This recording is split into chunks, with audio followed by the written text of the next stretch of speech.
me to death. Apparently, it can cause permanent kidney damage. Mine are fine, but yeah. What? Ridiculous. Note to self.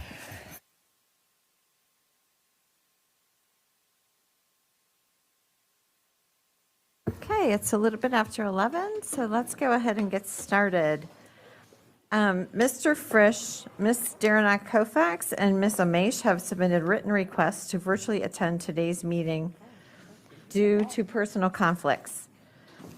I will call for a vote from those board members who are in person today. All those in favor of approving these requests. Ms. McLaughlin, Ms. Sizemore-Heiser, Ms. Corbett-Sanders, Ms. Keys-Gamarra, Ms. Tolan, Ms. Pekarsky, Ms. Marin, Dr. Anderson, and Laura Jane Cohen. Thank you. That motion passes. I would also like to note that we have an honorable guest with us today. The Honorable Il-Rong Moon is in the audience to hear about our FY24 budget. Thank you for being here. I would like to remind board members that we have 2 hours this morning to work on the FY24 budget information, and then we'll have a lunch break, and then we have additional time in the afternoon before we have our calendar discussion. I want to also remind board members that this work session, we are primarily focusing on the required adjustments to the budget. That would include the enrollment information, multi-year investments, and identified investments. We will have another work session on the 24th of January where we will focus on compensation. We've set that one aside since there's a lot of information around that. So questions today should concentrate on those other 3 areas. I want to thank our budget staff who are here today, and Dr. Reed for the work that they have done to put this proposed budget together. As we discussed at our board meeting, they did a pretty good job of matching our requests from the October work session and from the motion that we presented to the board in November. So with that, let me turn it over to our budget staff for a presentation. Megan, do you have a question? I do. Dr. Reed, frequently when we get, especially our budget presentations, there is a lot of information. It goes extremely fast. We end up either being speed dictation experts, and it's difficult for the board and the public to get the actual details down. And we then frequently ask during questions if we can please get the talking points. So in advance of me preparing for what may be another speed writing, can we please get the talking points document so that we can follow along and have that for reference? Yes, ma'am. Thank you. Yes, thank you. And both Ms. Sizemore-Heiser and I had emails with Dr. Reed this weekend discussing that. So thank you, Ms. McLaughlin. With that, I will turn it over to our budget staff. Okay. Good morning, everyone. And before I turn things over to Ms. Burden and the budget team, I know that the board had an opportunity to thank a lot of folks at Thursday's presentation, but I would like to take this opportunity to thank Ms. Tolan and Ms. Pekarsky for their partnership and collaboration and working with the budget team with Dr. Reed's budget. And I would also like to take this opportunity to thank Ms. Lee Burden, and then our Executive Director for Budget, Alice Wigington, and our Assistant Budget Director, Matthew Norton, for their work with the budget. Accolades were going around the table the other night, and I had to sit quietly, but I have the microphone now, and I get to say thank you for all the work that you've done to pull this budget together, and to then thank Dr. Reed publicly as well for coming into an organization and after 6 months, being able to engage with the community, engage with our stakeholders, get a very large and high sense, also engaging with our school board and getting a sense of where we need to go with our current budget and then setting aside dollars to be very forward-thinking. And so this is my opportunity. I took advantage of it. And with that, I'm going to turn things over to Ms. Burton. Thank you, Marty. We thought at first we would just do a little brief overview of where the superintendent's proposed budget puts us. You all know on the first chart that the code requirement is that the superintendent, with the approval of the school board, prepare a budget based on the needs for the upcoming school year. Basically, we are asking for the county for $159.6 million.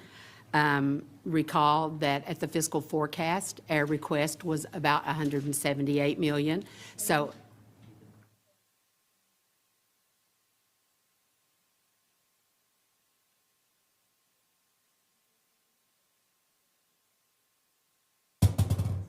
we're just talking about the increase. That's what I was asking.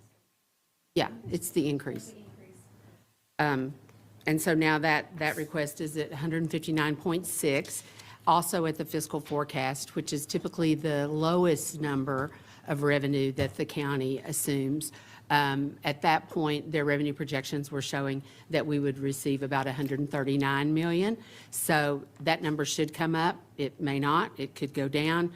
Only time will tell. But for now, there's about a $20 million gap from the recent conveyance from the county as far as what our funding levels would be. Again, compensation, we're going to go over on January 24th, the work session topic. There will be salaries and benefits. But just as a refresher, the state included a 5% salary increase in the fiscal 24 budget as well. And we are meeting that requirement with a 3% MSA, which, remember, MSA is applied to the scales, and steps, which average 2.22%, and that is movement on the scale. So you really don't see that.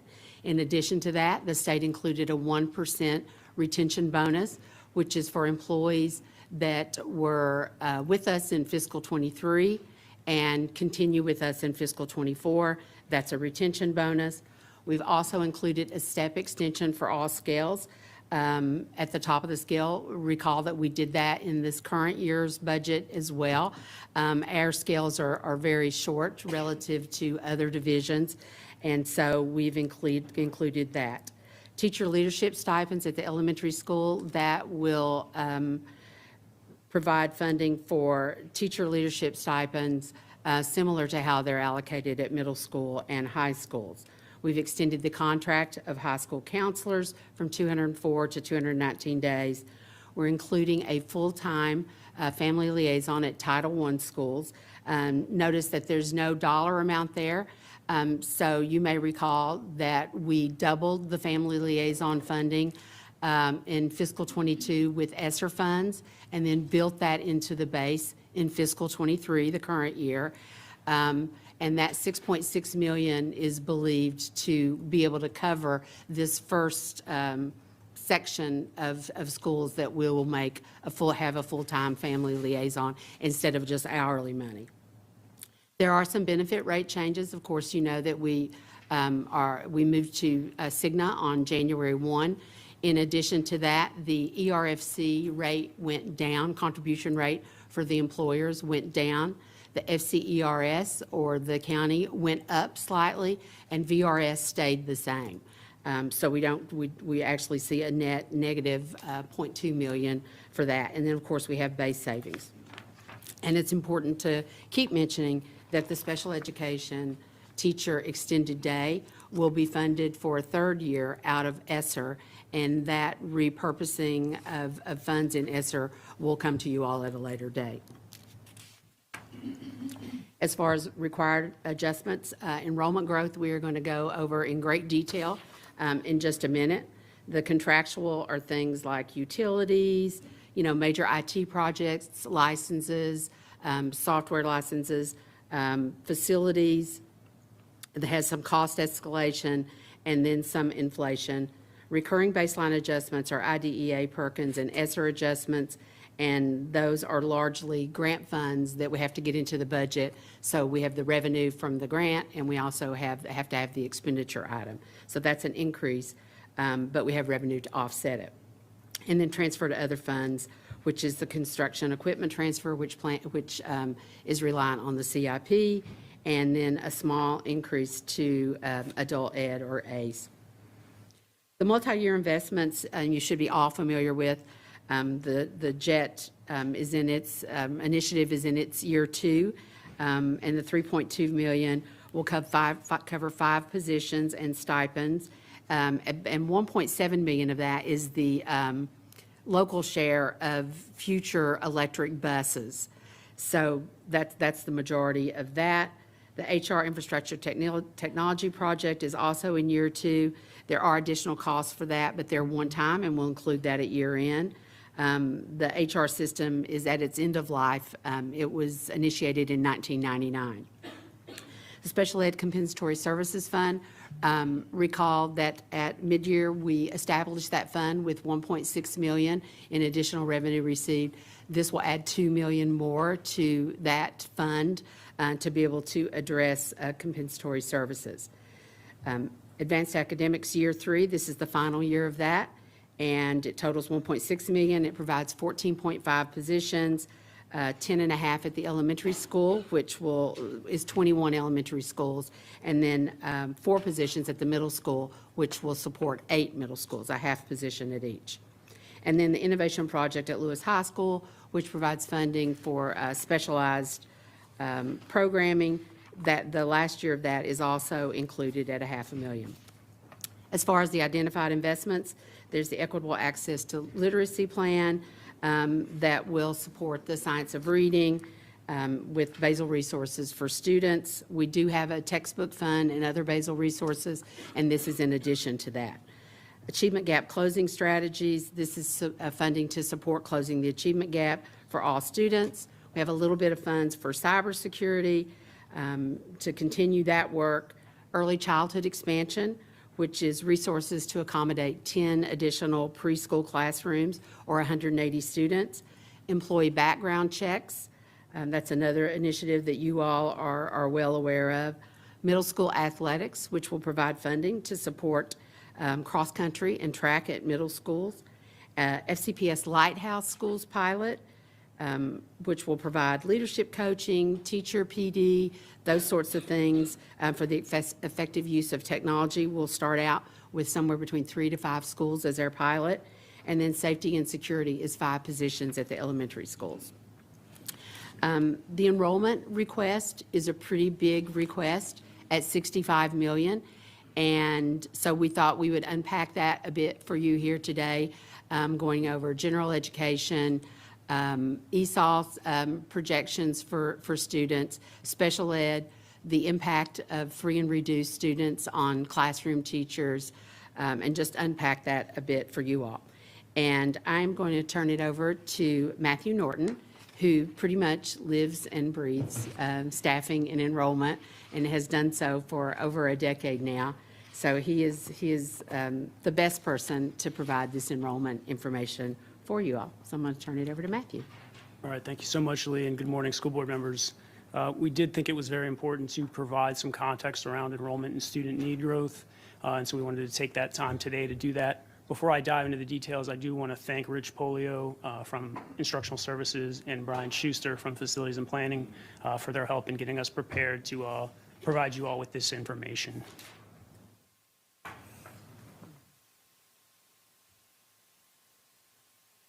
Okay, so we wanted to start off with the big picture first. As you can see from the line chart here,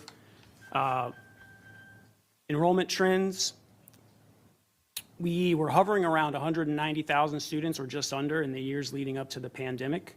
You can see that when the pandemic hit in FY21 or shortly before FY21, our student enrollment dropped off quite a bit. That's the red X's lower on the chart. It's important to remember that we held harmless school staffing by keeping projected enrollment high for the first 2 years of the pandemic. And so we kept that blue line along the top higher than actual student enrollment was as a hold harmless of staffing. In FY23, we sort of came to the realization that this was going to be a prolonged retraction of enrollment and reduced enrollment to a projection of 177,570 students. As you can see, that was a bit of an overcorrection because current enrollment is hovering a little bit around 180,000. So it is important to remember going into FY24 that we did take a pretty large reduction in enrollment, which is also a reduction in staffing and costs in the budget. Okay, but it was a slight overcorrection. We do have a projected increase going into FY24, and that cost of $65.2 million is what we're going to be kind of delving into today. What we wanted to do was kind of provide the last 2 years of enrollment changes to kind of talk about some differences between the two things, because they might be surprising if you don't actually unpack them. One thing I want to point out is that these 2 years are the largest changes in the cost of enrollment and student need adjustments, certainly in the last 20 years, and I think probably in the history of FCPS. However, the change is different in each of the years for very different reasons. In FY23, we had a savings of $88 million, and 75% of that savings, or $68 million, was due to the raw student number change, the decrease of 11,229 students. The other 25% was student need-based. Now, if you compare that to FY24, we have a $65 million increase in the budget, but 75% of that increase is related to student needs, while only 25% of the increase is related to the projected 2,400 additional students. And so you can see there's kind of a very big difference in why these costs were changing in each of these 2 years. So what we wanted to take some time to do today is go through each of those areas of student need and talk about what is happening and why there's a difference in the 2 years and where we're headed in FY24. So I'll start off with needs-based staffing, or what we use free and reduced price meals eligibility rates to determine additional staffing for schools. And as you can see from the chart, we did not have any impact as a result of FRM changes in FY23. As you may know, USDA had suspended reporting of FRM rates, and so as a result, we weren't actually making any technical FRM rates to school needs-based staffing. And so they had been held level for a number of years throughout the pandemic. Well, USDA has since stopped that, restarted that practice of reporting rates by school. And so we are really picking up 3 years worth of rate changes in FY24 that would have otherwise been more gradual over the last 3 years. And that's at a cost of $9.8 million. There's some interesting facts here on the screen that I'll actually delve a little bit deeper into when we get to one of the future slides. But I will highlight that our average FRM rate increased 3.3 percentage points, and you'll see that on the next slide. So we're going to revisit this enrollment line chart kind of throughout the presentation a few times. On this particular slide, we are juxtaposing overall enrollment, which is the blue line, with a dotted line that represents FRM students, or students eligible for free and reduced price meals, sorry. What you can see here is that our rate, our FRM rate, has actually increased every year since FY 2019. However, the actual raw number of students has not increased in every single one of those years. Now, in the years where school rates were not being adjusted for needs-based staffing, we were still estimating what we thought our overall population would be. You can see that going from FY23 to FY24, we have a sharp increase in the dotted line.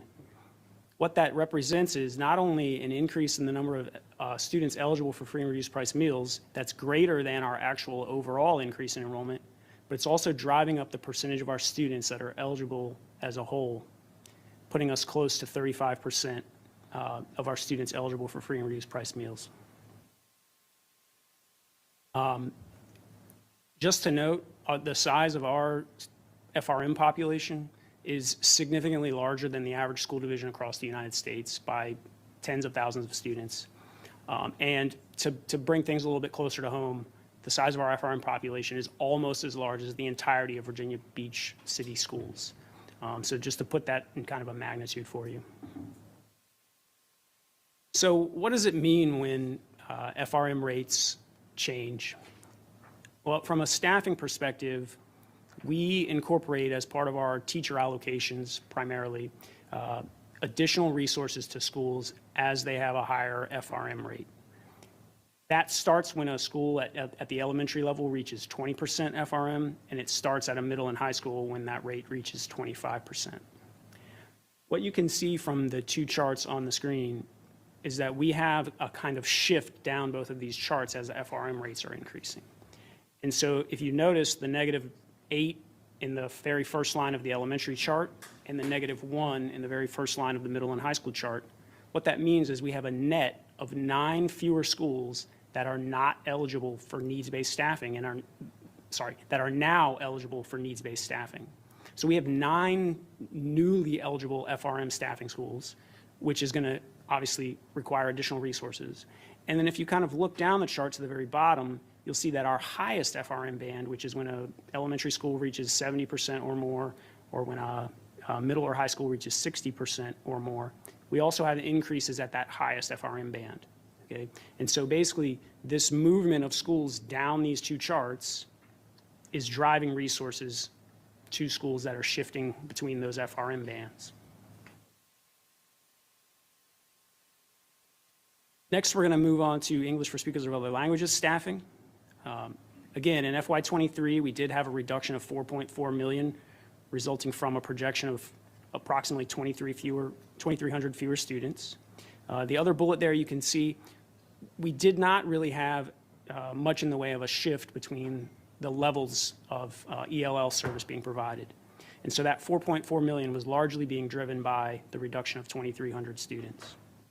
In FY24, kind of like our overall enrollment change being focused on need, even within the ESOL staffing area, we have increased needs. And so you can see that there's a $17 million cost. 2/3 of that cost is driven by increased need as opposed to the raw number of students. And so that 33.6% increase, which we'll look at in more detail on a future slide, is what's driving some of the higher dollar impact of this portion of the cost of growth. I'd also like to point out that that is happening at the middle school and high school level more than at the elementary level, although it is also happening at elementary, and we'll take a look at that as well. Again, we'll revisit the line chart just to kind of juxtapose ESOL staffing in the dotted line now. Recall it was FRM before, now it's ESOL, as compared to overall enrollment. You can see here that it's not quite as significant a change as the FRM line was, but it is still growing faster than our overall enrollment, and therefore pushing us into slightly over 20% of our students predicted to be receiving ESOL services next year. So this is quite a busy chart, and I apologize for that, but I do think there's a couple of key things that you can take away from how the projections are changing by level, not only EL level, but also by school level, elementary, middle, high school, and then a small amount of itinerant. I pointed out previously that approximately 36% of our increase is at level 1. And you can see that kind of down here on the bottom of the chart. If you look up that same row, or column, sorry, you'll see that we have increases at the middle and high school level of 56% and 64%. So we are talking about a very, very large shift in the makeup of services when you consider levels 1, 2, 3, and 4. And obviously level 1 being the highest need area, we're pushing more resources in when we have more students that have that level of service. The other thing that's a little bit interesting to point out is that those large increases in level 1 and to a lesser extent level 2 are being partially offset, although very minorly, by decreases in levels 3, 4, and kindergarten, which again, bottom of the chart here you can see. Certainly there are other things that we could unpack on this chart, but those are sort of the major takeaways that I thought would be helpful to point out today as we sort of unpack this entire thing. So one question you may be asking is, well, why is this shift occurring, or why are these changes happening? And so we wanted to sort of provide some of the ideas, not just ideas, but some of the realities behind that.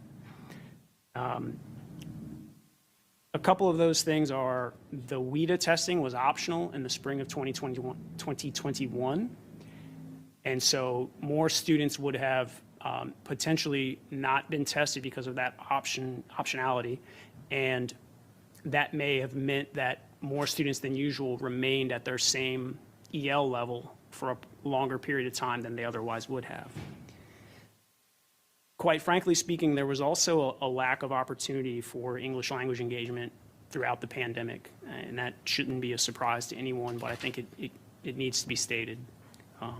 And then the last thing that I'll say that is actually not on the chart, but obviously, with changes happening with regard to border policy and migration, those things obviously would all be affecting us. So obviously the border was quite locked down during the pandemic, and there has been some loosening since then, which obviously is contributing towards additional students. The chart, I just want to briefly discuss really quickly. You can see that pre-pandemic, we had sort of what I would call, I don't know if this is enough data to call a baseline, but we were hovering around 15% of students attaining English language proficiency prior to the pandemic. One thing I do want to warn everyone of is not to assume that that number should be anywhere near 100%. I think oftentimes when you talk percentages, people think that, if you're, not close to 100%, then you're not somehow doing the right thing.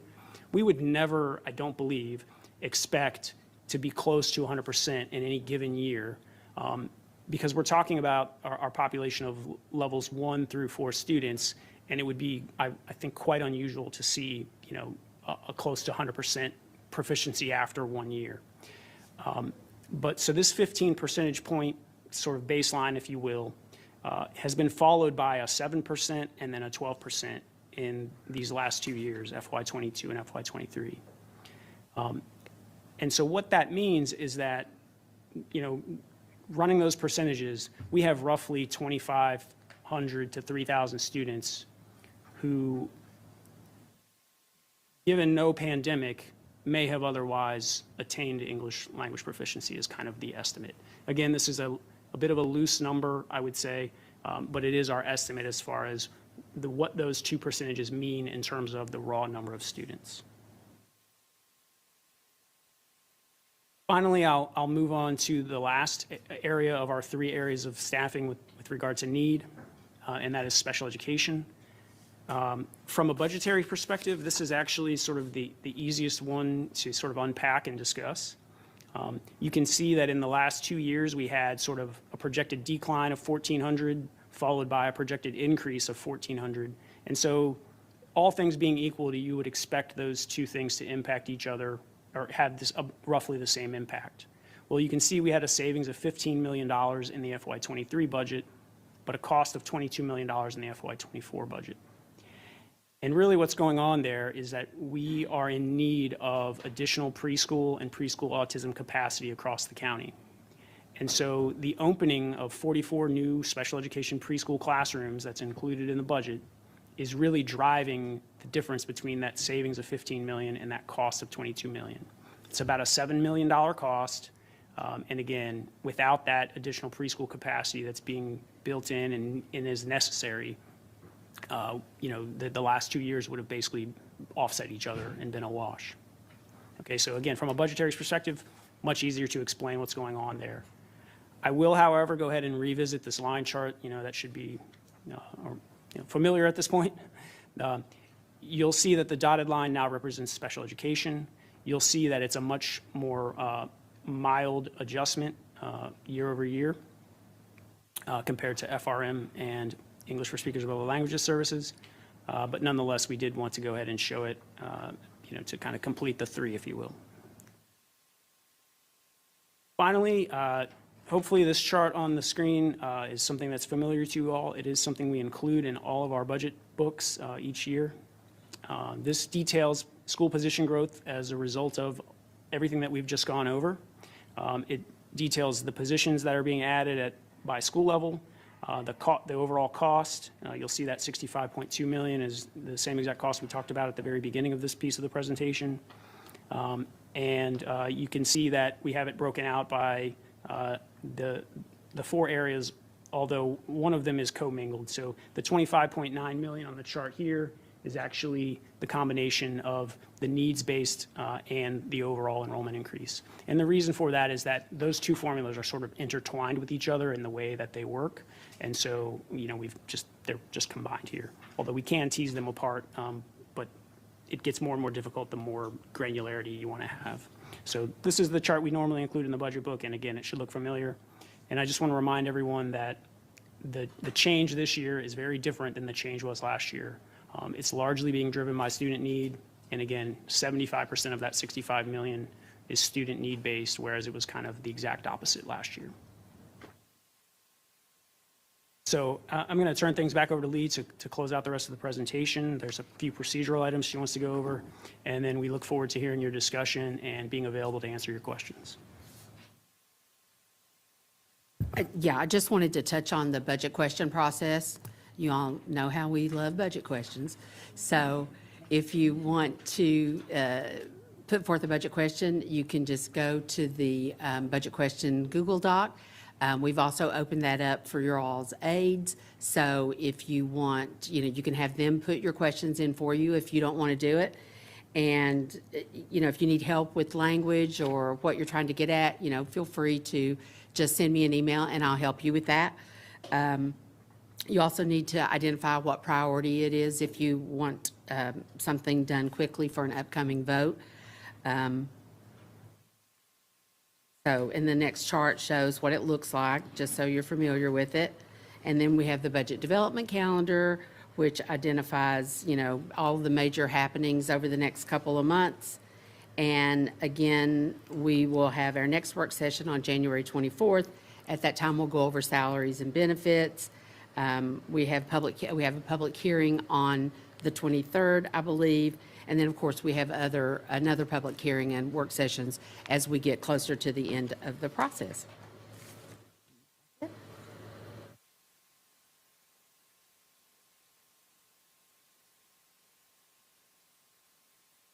All right, thank you very much. So we already have a number of board members with comments and questions. So we will start with Dr. Anderson, followed by Mr. Frisch. All right, thank you. I did not know I'd be first on this one. But here we go. First of all, thank you for all of this information. I'd like to go back to the slides that you raised on FRM and ESOL. That information I thought was very important to kind of show the needs of the division. Just kind of to tie this up very loose, very tightly, just to oversimplify what is complex. Pretty much the increase in this area is pretty much because our kids have more language needs and increased poverty. So we need more staff. So it's all staff. Is any of it materials? Is any of it anything else besides personnel? A little bit is materials. We do give per pupil allocations to schools, as well as we budget for substitutes based on the number of staff we have. And of course, this is showing, you know, 679 new positions to deal with enrollment, and 184 of those are teachers. And so we build in some sub money. So that line that's right at the bottom of the first section, substitutes and logistics of 1 million, that is the non-staffing piece of all this. Okay. Here's going to be an unpopular question. When you shared the enrollment chart, I don't have the page numbers. It seems as if that we have fewer students now than we did in FY22, yet we are requesting an additional $139. I know, $139, I can give that. Let me just write you a check really quickly, I'll Venmo you. $139 million. Obviously, we have people from the community who feel like every year, here we are with our handout yet again. Where are we cinching our belts? And I know one of the things that I've talked about, and others have as well, when we had our conversation back in October, November, I can't recall the date exactly, is where are we making some decisions in terms of some things that we're not going to be doing anymore, that we are going to repurpose and reallocate those funds. I would love to hear what that conversation was like amongst staff. Well, generally, the departments go ahead and do that, when they're developing their baseline. Like if they have something that they want to fund, they may request that as a new resource, which then has another level of review. Or they may look at their current budget and figure out what they want to stop doing so that they can do this new initiative. But that is built into that is part of the baseline development. So there's not been a system-wide look at repurposing. It's done at each department level. And I think that's a piece that's important, Dr. Reed. We need to have that conversation because people think we're just coming with our hands out every year. And when we don't engage in that part of the conversation, it looks like that. So I would want to have the information in terms of within each of these departments, what did they decide? You know what, this doesn't serve us anymore. We're going to repurpose. We're going to do some things differently because we need to justify the increase of funds. You did a nice job of sharing that our schools are poorer. You did a great job of sharing that our students have greater needs in terms of language, which require more staffing. But we still need that other piece because it doesn't seem to ring as impactful as I think we would like. Do you think that's a possibility for us to engage in that part of the conversation? I believe that, as Ms. Burden shared, the departments have engaged in that. I think what we need to do a better job is capturing the results of their engagement, because the departments were asked to engage in that exercise. Okay. If that could be more transparent and shared with the board, I think it would go a long way in terms of gathering community support around what we need to do. You talked about the rate changes. You were speaking about the FRM. I got a little bit confused there. What rate changes were you referring to? You said that we have now to pick up the rate changes. Yes, that's correct. So what we do on a school-by-school basis is as those FRM rates are used in calculating staffing, we pick up those changes in normal years. Obviously, because of the pandemic, we weren't picking them up for that period of time when USDA had suspended reporting. And so that's the rate that I'm talking about, actually adjusting those rates for all 200 of our schools to reflect that they are greater, and therefore the staffing formulas that then get applied result in additional staffing and so additional costs. We're talking. You mean the percentage? The percent, it's the percent of Thank students in you. the school. Okay, that's what Yes. I was trying to, thank you. And so the state held those Right. Flat. So for- people were during not the completing pandemic. documents, so we People kind of were had not no completing- idea. We were we were working going on by- outdated percentages. Okay, thank you. That is very helpful. I think on page 15, is that the super busy slide? I won't have time to get into that. This is a longer question with 8 seconds left. Go back, please. And if I may, just quickly before the next question, going back to your question of how we look at our budget departmentally, if you look at what we had in the fiscal forecast for literacy, many remember that the $30 million, and actually as we were going through the budget process, people had questions about that $30 million, and now they only see 15. Are we changing focus? Are we as focused? And we are as focused. It's that Dr. Presidio and his team have gone through their existing resources to be able to do a deeper dive of how we can support student needs with a smaller ask. And so that's an example of how our departments go through their budgets as we think about our asks for the county. Okay. Well, I'm very pleased with how you're articulating the needs-based and making those decisions, because that's been a conversation of mine for a while. But my time is up. Thank you. Mr. Frisch?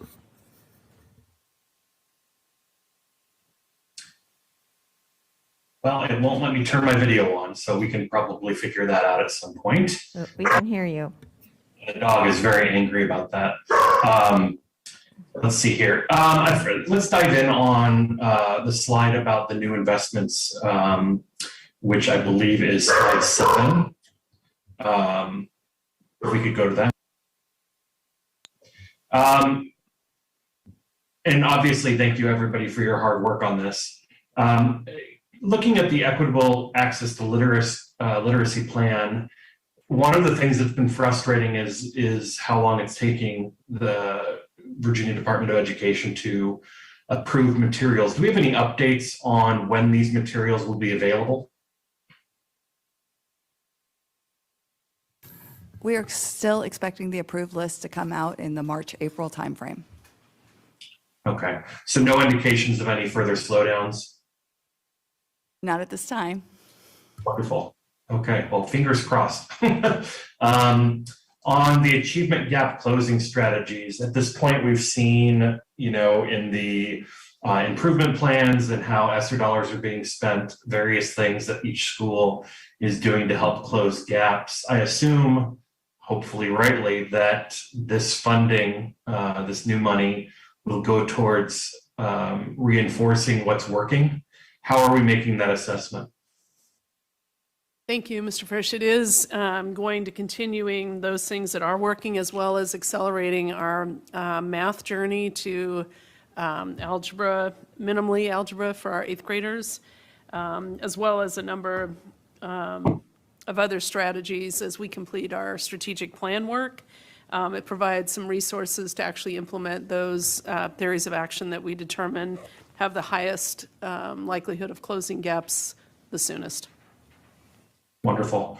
I think we should probably underscore that as we continue talking about the budget, exactly how these investments are going to help and what they're going to be targeted on. I think people will be very excited to hear that we're talking about early math, especially. Looking at the early childhood expansion, how are we going to make sure that we do this in an equitable way so that the impact is felt throughout the county in places where it's most needed? And obviously, this is not enough to solve the problem. Do you envision this being part of a multi-year plan? If so, is that something that can be committed to in this budget? So thank you, Mr. Frisch. I do believe the early childhood expansion is part of a multi-year plan. Our goal would be by 2030 that minimally 100% of our income eligible earliest learners would be served. We know that's actually the #1 strategy in closing achievement gaps effectively and early on. So I do know there's a team. They've put together a white paper. We have schools tentatively identified, but we felt it might be a good idea to visit with the principals and staff before we announce that. But we definitely have an eye towards placing the new classrooms where we have the highest needs. So that would be a 7-year plan. Can you ballpark the overall cost for 7 years to get there? 7 years seems like a long time. It's 1 dog year or 7. No, it's 1 human for anyhow. What I think is that we're really trying to cobble this together in the least expensive fashion possible, utilizing existing classroom square feet where we have existing, for example, playgrounds, because we've had programs in some quarters and then moved them. And so we have spaces that are more and less conducive to putting early childhood in without extreme cost. I don't have a ballpark number for the totality of that as I continue to look at partnerships with the county as well for our SAC classrooms during the day. I think we can do this less expensively the better we partner. Well, and as if we don't have a number of topics already for work sessions, I think this would be a great subject for a post-budget work session about the overall plan of getting from point A to point B, and how we're going to do that creatively so that we're not incurring huge costs, because I know everybody in the room has schools that would benefit from this. Looking at the employee background checks, one thing we've done as a school system is implemented the strongest abuse and neglect reporting policy in Virginia, stronger than even the state requires. But we still, and we've updated our legislative program asking that the state adopt at no cost to school systems the FBI's Rep Pack program. This obviously is not that because it would be significantly more money, but how does this fill the void while we continue to advocate at the state level? So, Mr. Frisch, these dollars would fill that gap as we work with the Virginia State Police. There is a fee for each background check, and so this expenditure would cover that fee for doing those annual background checks on employees.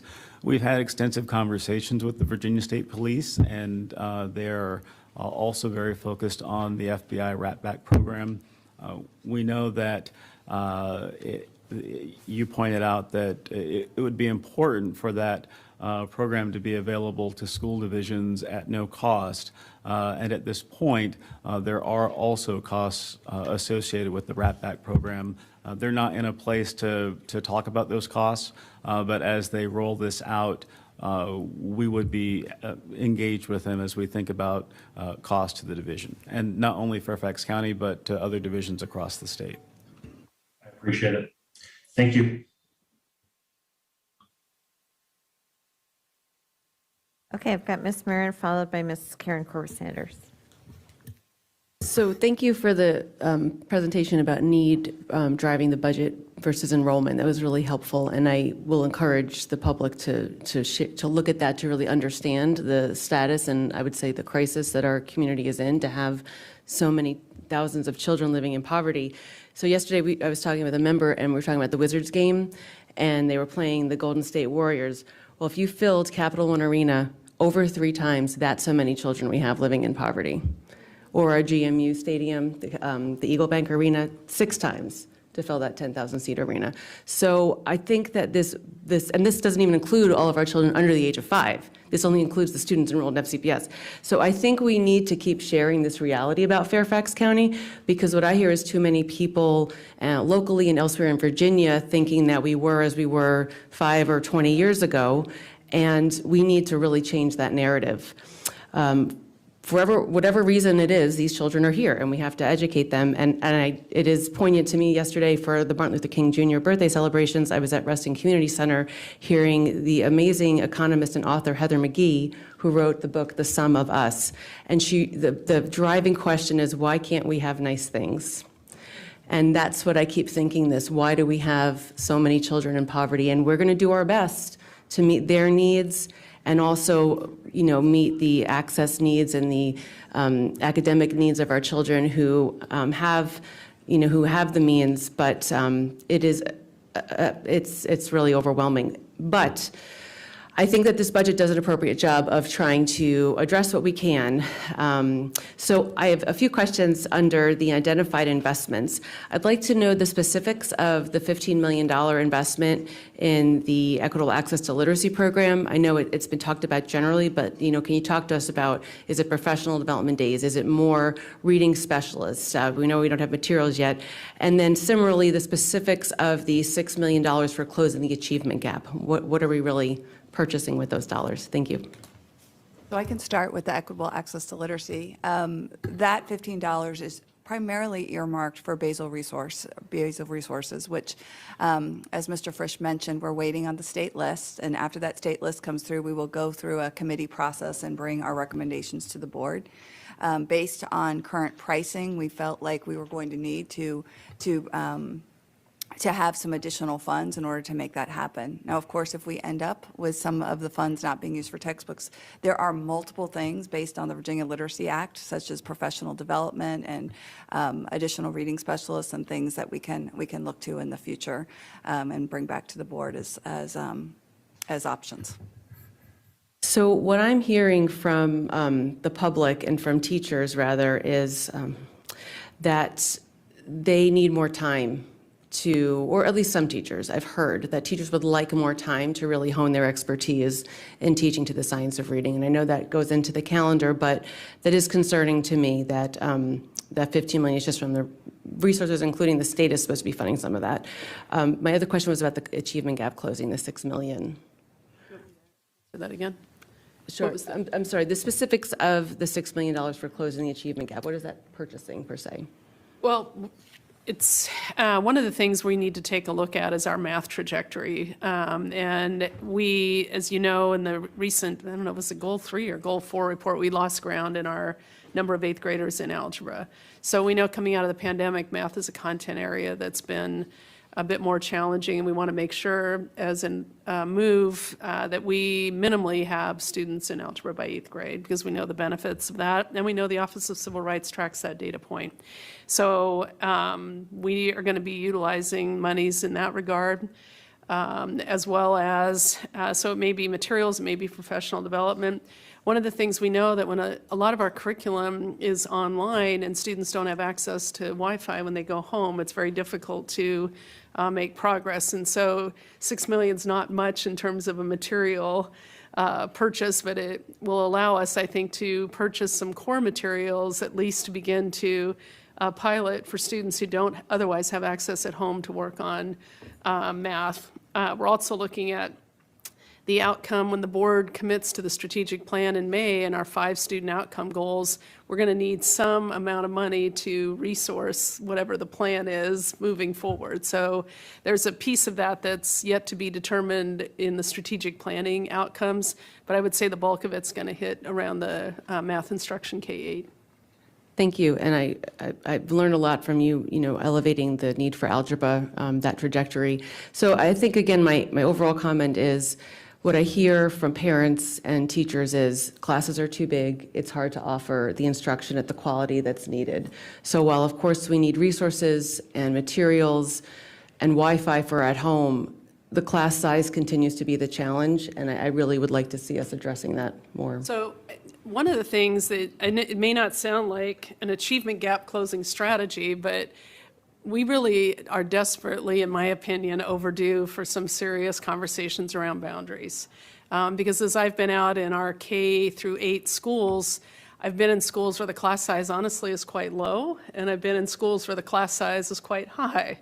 And it really isn't so much about budget as it is about boundaries, in the sense that there are X number of rooms and X number of students, and they need to fit in the room. So I think we need to couple this conversation around boundaries, and we're going to likely need to have some consulting service around that, which may fit in this achievement gap closing strategy, which wouldn't normally be thought of as an achievement gap closing strategy, but in fact, it may be one of the most powerful strategies to utilize. Anyhow, so that's another way of, I think, looking at class size right now. Yep.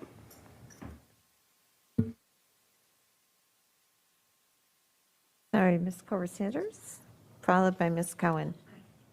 Thank you, and thank you very much for this presentation, especially on the enrollment piece. That is something that is new this year and very helpful to better understand, and I look forward to other items of the budget being unpacked in a similar manner.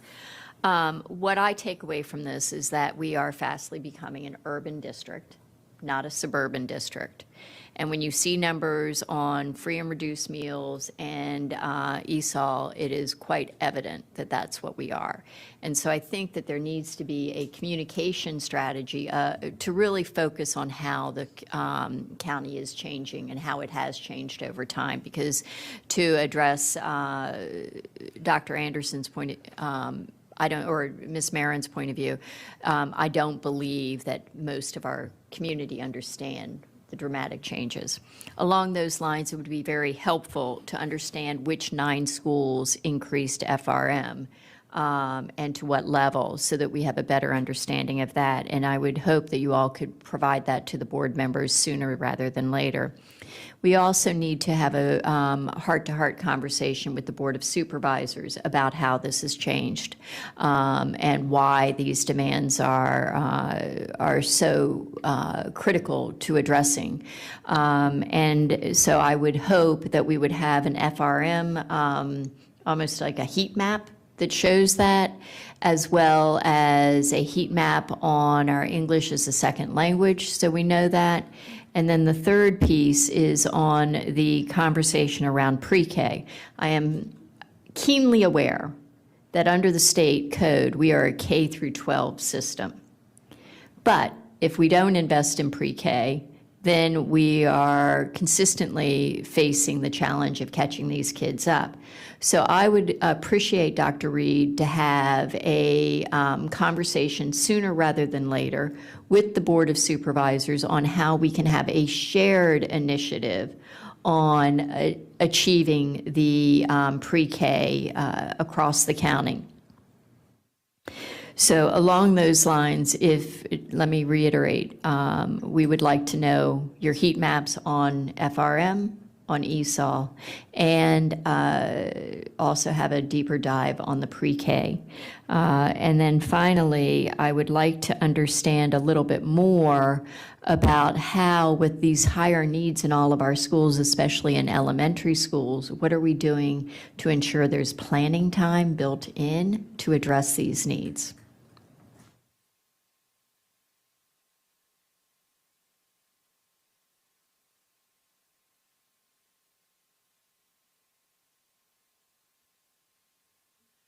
In terms of planning time, that's a painful topic at elementary, honestly. It came up when I presented the budget last Thursday.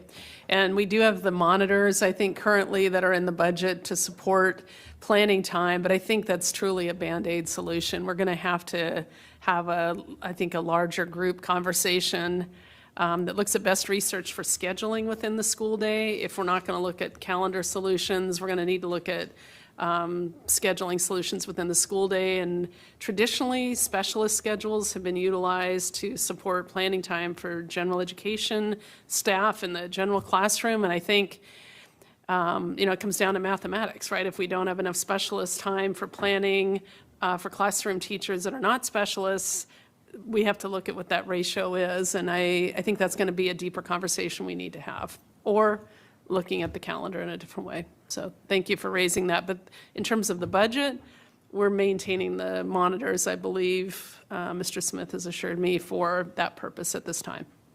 I'm keenly aware of the number of new staff that are recommended, especially with the ESOL student needs. Where are you going to find this staff?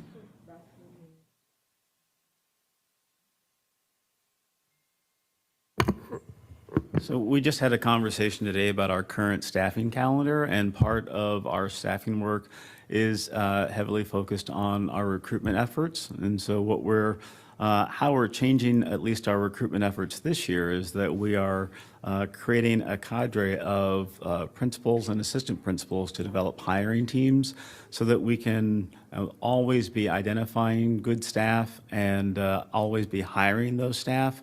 More of a continuous hiring model versus having a particular window, and then once we hit that window, we won't hire those people until the following year. And so that's part of our efforts, but we also recognize that it will be very difficult for us to find not only the classroom teachers that we're looking for, but our ESOL staff and our special education staff. It's an issue. We had a very productive leadership team meeting this morning because we also looked at our engagement survey results. And as we look at those results overall, how people feel about their engagement within the system also impacts their word of mouth to other people that you should come work for Fairfax County Public Schools. And that's an area that we also know that we have to address. But our HR team is refocusing their recruitment efforts, but we know that that will be a challenge for us looking for all of these staff members. Well, I'm particularly concerned about the dramatic need in staffing and how we do the outreach and not overburdening our principals to do so. And then finally on our Teach for Tomorrow program and ensuring that it's available at all high schools. Can someone in the budget staff maybe talk about the heat map idea? Can we get the data presented in that fashion?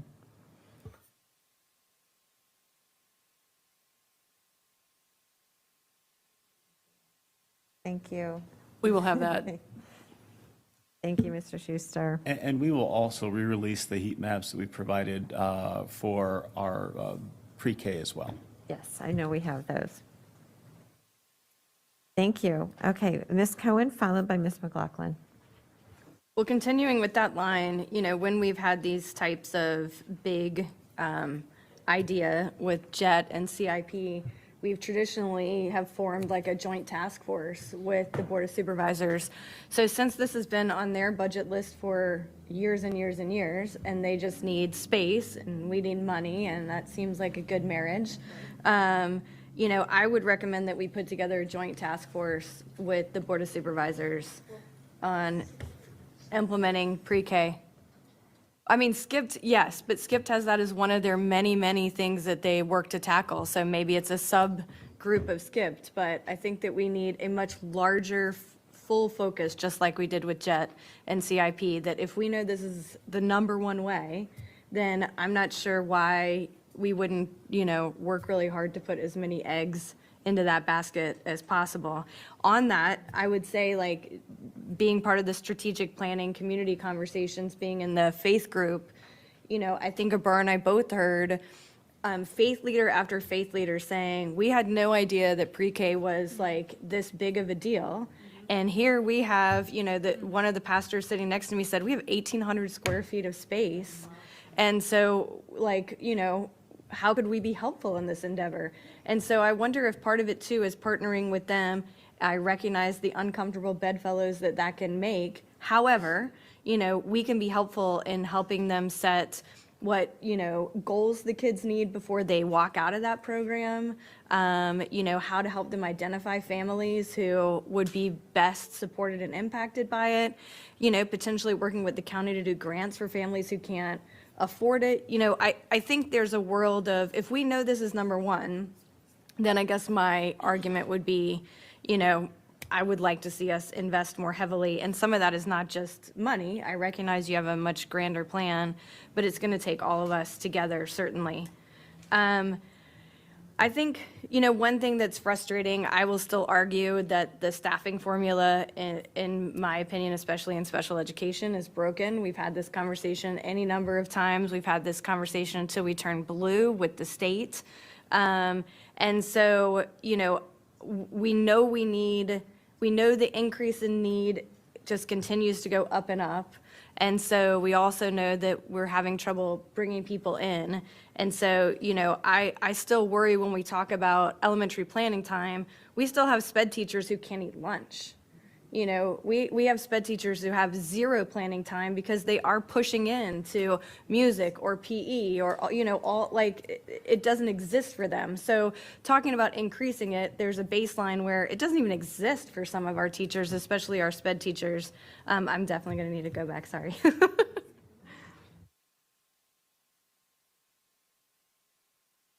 Ms. McLaughlin? And then Karen Keys-Gamarra. Thank you. Dr. Reed, I got to tell you, this budget's going to be a hard one for me. I'm not going to say I'm the only board member, but I distinctly remember saying to the former superintendent that when our enrollment dropped as dramatically as it did, while we could have gone 1 year hold harmless, going a second year hold harmless, and not demonstrating and showing how we could prioritize what our challenges are, which is employee compensation. So we didn't actualize or show how we were going to be more efficient with fewer students. And now we're going to turn around with 27, we're not even going to reach, as Dr. Anderson pointed out, our pre-pandemic numbers, but we've got a $65 million price tag on there. So if we dropped 11,000, which is the highest number I've ever seen quoted by the school division, by the way, I've never seen 11,000, so that's gonna probably take a hit with the public on us.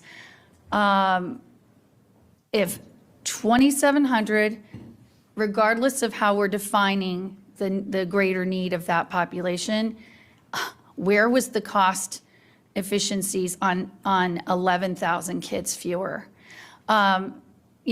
Ms. Marin talked about the fact that we've got large class sizes, no doubt about it. Where did we benefit with fewer students to then have smaller classes? And respectfully, I'm not sure that it's just because our schools are fighting, bursting at the seams with boundaries. I think there's a whole lot to unpack there. But let me first ask this question. I would like to see our FRM numbers over the last 5 to 7 years. Because it's one thing about the percentage of our total population that's FRM, but as we know, to leave public school and send your child to a non-public school costs money.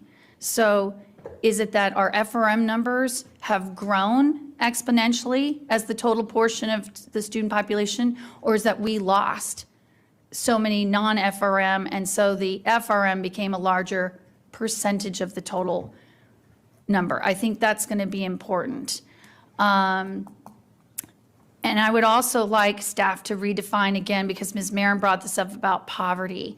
As I understand it, the federal government has definitions of families living below the poverty line and what's poverty, but our FRM number of 35% roughly, that's free and reduced meals. So that is not necessarily families, that are living at, below poverty line. So I think we need to have that definition so that, and how that applies to all the WABE schools and across the Commonwealth of Virginia. So we're just having the terminology be consistent. All right. Thank you. Matthew, I think we did have a slide about FRM raw numbers and percentages. It was on a graph. Thank you. But to your point, Ms. McLaughlin, it doesn't separate out free from reduced. So it's just free and reduced. But it would look like the raw numbers are larger than they were. It looks like by about 6,000 year over year. At least projected. But again, I understand that, but then we've got to demonstrate how what is that projection based on? I mean. Correct. That's a fair point. Matthew, do you have an insight into how we arrived at that projection? I think our actual is currently 56,112 roughly, correct? Or is that the budgeted? Sorry, no. So all of the numbers on the screen are projections. So they're all budgeted? Correct. So Okay. the actual FRM numbers this year, I don't have it right in front of me, but we are pushing towards that 62,000. So we are actually already sort of well on our way to what next year's projection is. Would it be possible, Matthew, for the board, and maybe for our next presentation, that we have the actuals? Yeah, so I can do something very similar to what I've done on this chart, where I have the red X's Right. showing sort of where we fell. That's absolutely not a problem. Thank you. I think that would be really helpful. And then is there a way to tease out the free versus the reduced? Or do we keep that as one term, or do you know? I'm sure the data is available out there. It's not something that we typically peel apart. We generally do look at free and reduced as kind of a one subset, but I'm sure we can get our hands on the data. That would be helpful. I also think for our community, just a reminder, and this goes both to Ms. Marin and Ms. McLaughlin, like, what does that mean? What is the income threshold for a family of 4 in Fairfax County? Just as a reminder, footnote would be really helpful, I think. Thank you.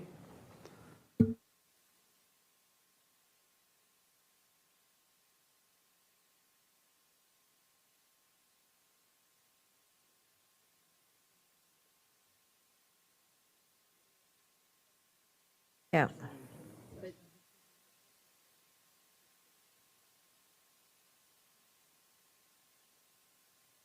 All right, Ms. Keys-Gamarra?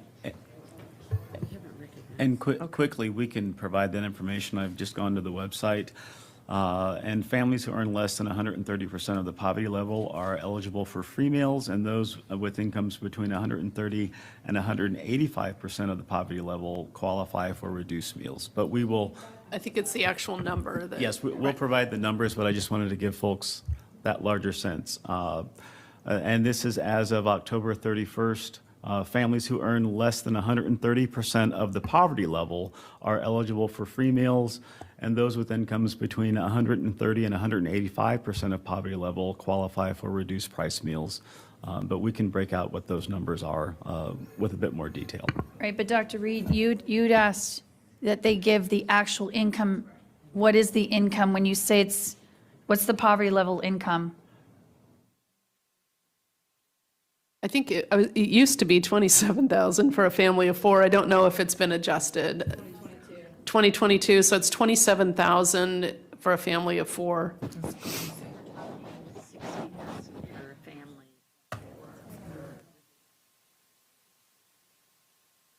Okay. All right. Should I go? All right, we will get that, those exact numbers. Okay. Thank you. Ms. Tolan? Yes. My very first question wasn't addressed by anybody, and I'd like to see, I had said to Dr. Reed, I raised this issue. I would like to understand from our CFO or our Chief Operating Officer, how did we not have any cost savings when we lost 11,000 kids for 2 straight years?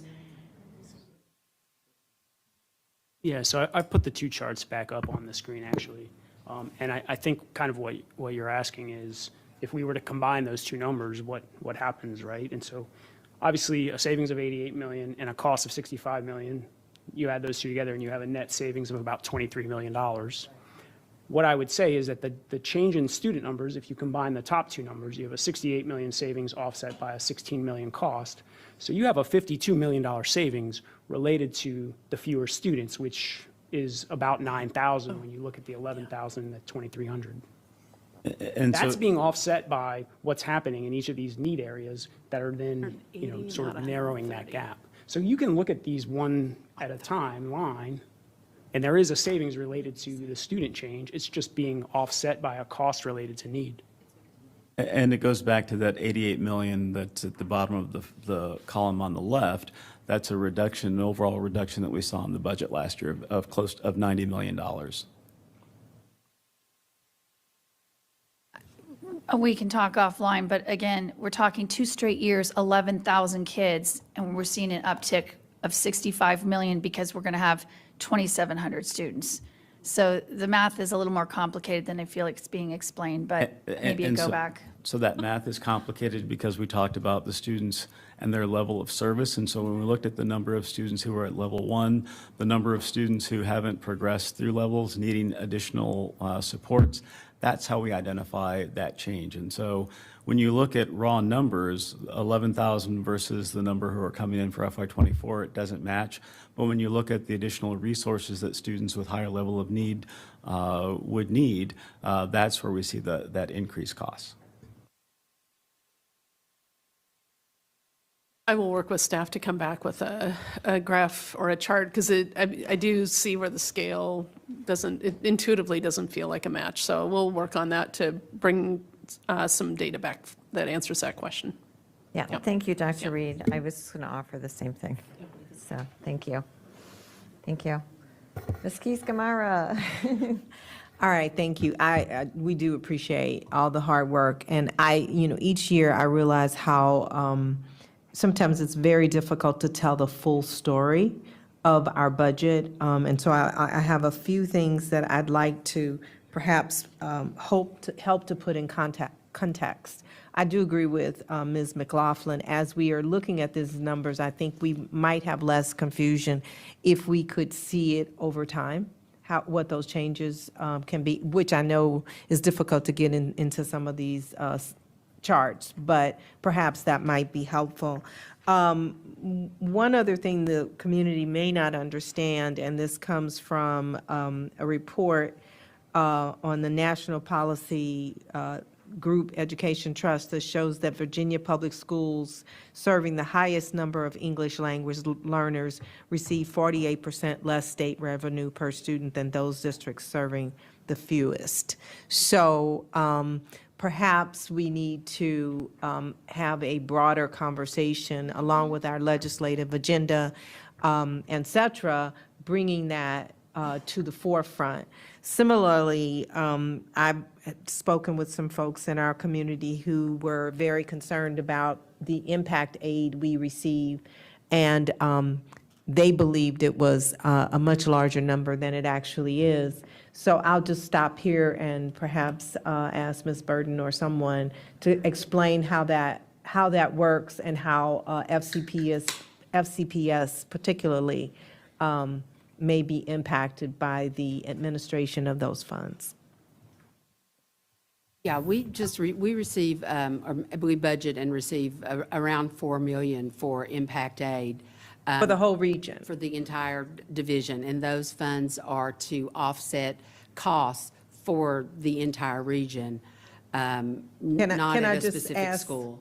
Can I just ask how many do we know how many military students? I think we have about, is it 25,000? 14,000? Right, but I think it's, Okay. yeah, 14,500 military-connected youth within Fairfax County Public Schools. Okay, okay. So that, Ms. Burton, what does that come down to per student? I'm sorry, I didn't put it in my calculator. And I'm not, About $275 per student. okay.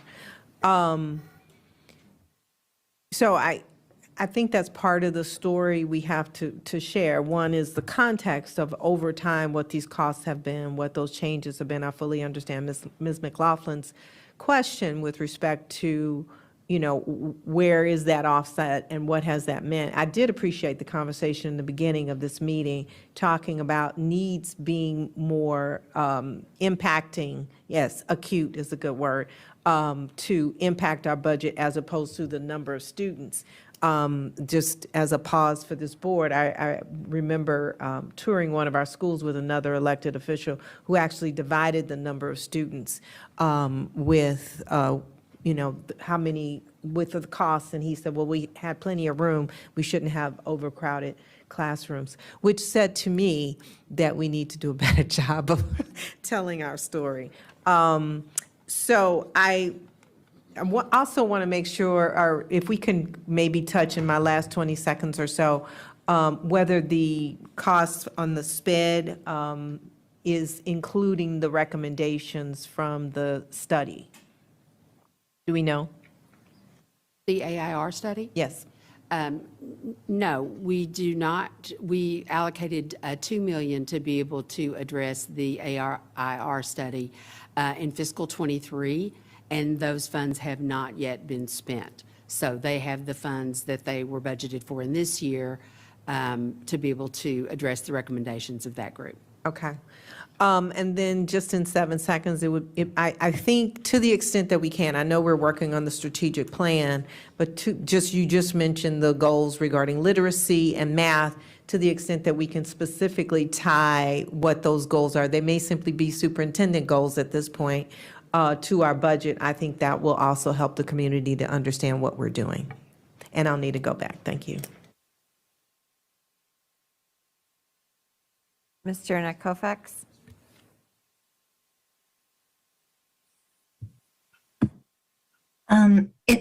This can't count to my time, but it says I can't start my video because the host has stopped it.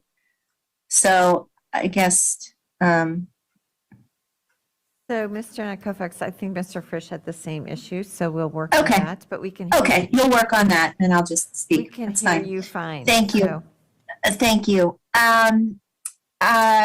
Dr. Reed, I applaud you and your team for putting out a real needs-based budget here.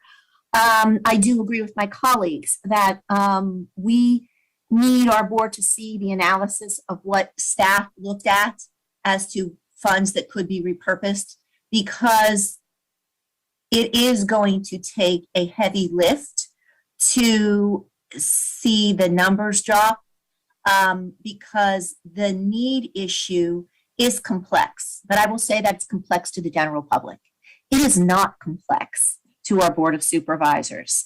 I have numbers from when I gave a speech in 2014 that our FRM prices had, not our FRM prices, our FRM percentage had grown by more than 20% in a 5-year period, and the ESOL population had grown by 51%. I think we need those. We need to agree on a point of time and say in a 10-year period, in a 5-year period, what happened. The pre-K issue has been well known, and while I appreciate the idea of a task force, that's what SCIP's main purpose is.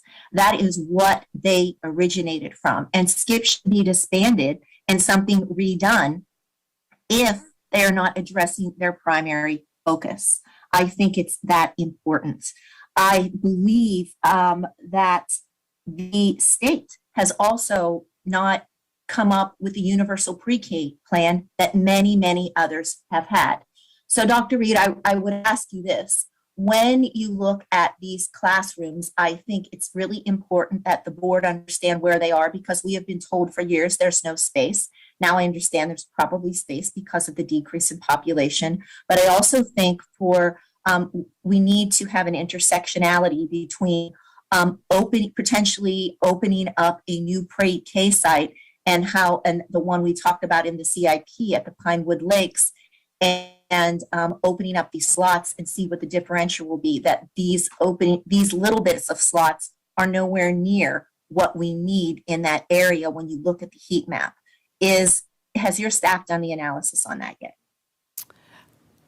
We've done a partial analysis of that, which is to say, given the budget restrictions, we're putting a stake in the ground to do something, understanding that it's a sliverable something, to use a term, but it will not in and of itself solve the issue. I believe that's correct. Okay. And I had 7 more seconds on there. I think that needs to be made very clear. And, honestly, these issues have been known countywide, the growing ESOL population, the growing need for the ESOL population, the growing pre-K thing. I do not see how that can be a surprise to anyone at this point on this board, on other boards. But I would like to see what Ms. McLaughlin said at all as well, is the FRM coming up higher because the percentage of other students, has there been socioeconomic flight from our region? We will capture that data. I think that's very important. And the last thing I want to say that, the meals tax was supposed to be something as well that the voters voted down because it wasn't told, the story wasn't told in a manner that these monies could go to the schools and they could go for pre-K funding. So I will take a go back as well. Thank you. Ms. Sizemore-Heiser. Thank you. I have lots of devices with lots of notes on here, but I think I'm going to start with something that I've heard many of my colleagues say before, but I know I've heard Ms. McLaughlin say it many times, so I'm just going to pick up from there, is that, we have a huge ask. We are asking for more money with less students. That's the bottom line, right? And there's lots of pieces in here that explain why, but there's no executive summary that sells that story. Right, that ties it all together so somebody who's looking at this, so we can share with the public to say, look, we recognize, one of my questions was the budget at a glance document shows there's an 18.7% position growth in non-school-based funding since fiscal year 2019. Right, and it kind of says, well, this is for equity and compliance, school support, safety and security, position conversions, ESSER. I look at that, I'm like, well, wait a minute, are these ESSER positions we're converting? Because the board is really clear that we don't want to add positions for ESSER that would then have to be converted. So if we are, we need to know why. I don't think that's saying that we are, but if I just read that sentence, I wouldn't know, right? And I think we need to make it clear. The board said we're not converting ESSER positions, therefore we're not. These are the reasons these positions have increased over those years. This is how we've looked at what we're doing centrally to say, we don't need to do this anymore, we've reallocated this, whatever it might be, there's no story behind that. And so we're giving people reasons to say, but wait, you've added here, and I think we need, and I don't think that's what we're doing, right? I think we have reasons for what we've done there, but we don't talk about it. So that's my first piece. I'd like to know more detail about what that 18, is it ESSER positions that are going to go away? Is that a bulk of that 18% increase? Is it because of literacy? What is the reason and why? Right, I think that's important for me to be able to tell people. I did have one question before I get into my executive summary piece, is when we're looking at ESSER funds and the use of ESSER funds, and we're looking at the extended teacher contracts, and we're looking at the OCR, and the needs that's putting on our special ed teachers to respond to the OCR, is there ESSER funds to extend those contracts even longer to deal with the OCR needs? Just something to put out there, because we are asking a heavy lift for our special ed teachers to deal with that. Right, I think we could budget them to last, but the rules would not allow it. So it's my understanding the rules require expenditure by, Ms. Burden? December 31st of 2024. But aren't we expecting them to do quite a bit in the Right. fall? Like, and now with IEPs? Well, I mean, they've the been extra out. time will be throughout the 23-24 school year. I just didn't know if It's it the could be- following school year that I Yeah. think is yet to be determined. I just didn't know if that was something that we could use to help our teachers, because it's a huge lift, however that might look. And we But- can for the next academic year through December 2024. Is that Yeah. correct, Ms. Burden? Yep. So I think, we should go back to this executive summary, and I have questions as well, but we talk about multi-year initiatives, right? And we've talked about significant number of added positions for the multi-year initiatives. Well, why and how are they being used, and how have we looked at what we've done to make sure these are what we need, right? And if they're multi-year initiatives, some of them seem like, to me, like when I look at the Human Resource Management Project, right? My question for that would be, is that to stand up a position and then would be implemented by our current staff, or is that new staff to continually manage that? Right? And so, and we may need more staff, but the way it reads is a new project that will be implemented. So I just think we need to look through what we've provided for questions that people might have and answer them ahead of time. I might need to go back, but I'll leave it there. Got it. Yes, ma'am. If I can address one of Ms. Sizemore-Heiser's questions, the 18.7% increase in non-school-based positions that you see in the budget overview, we'll unpack that a little bit more for you, but I do want you to recall that 3 years ago, we started converting permanent positions that had been traded for year after year after year. In the first year that we did that, it was 90 positions. And so there was no cost associated with that, because department heads that were using existing funds to trade for a position, they had to give those up to permanently convert it. And then there was 15 positions in the second year, and then I think there's 7 positions this year. So the large portion of that 18.7% is employees that we had on board, but they were in traded positions for years and years and years, and we converted those into permanent positions.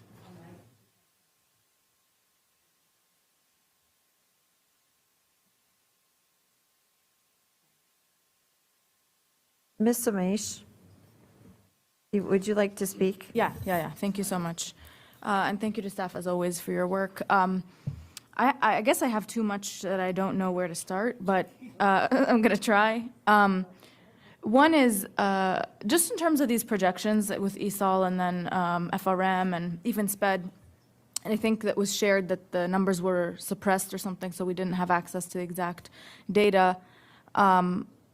I guess I want us to reflect just a little bit in what broke to get here, because we knew that these numbers were increasing. I also don't know that we necessarily needed numbers from the federal government or whoever it was that we were saying was a blocker to know the condition of our schools, or even have a hunch to begin to plan for that, because the 60-some million number is massive. So I guess I just want to, I'm not blaming anybody. I know COVID was chaotic and where we are is difficult, but I guess I want to just have us think about that. And then I'd like to ask, what steps are we taking to ensure that we are giving that thoughtful, projection, or like estimation over time, so that we don't end up here again?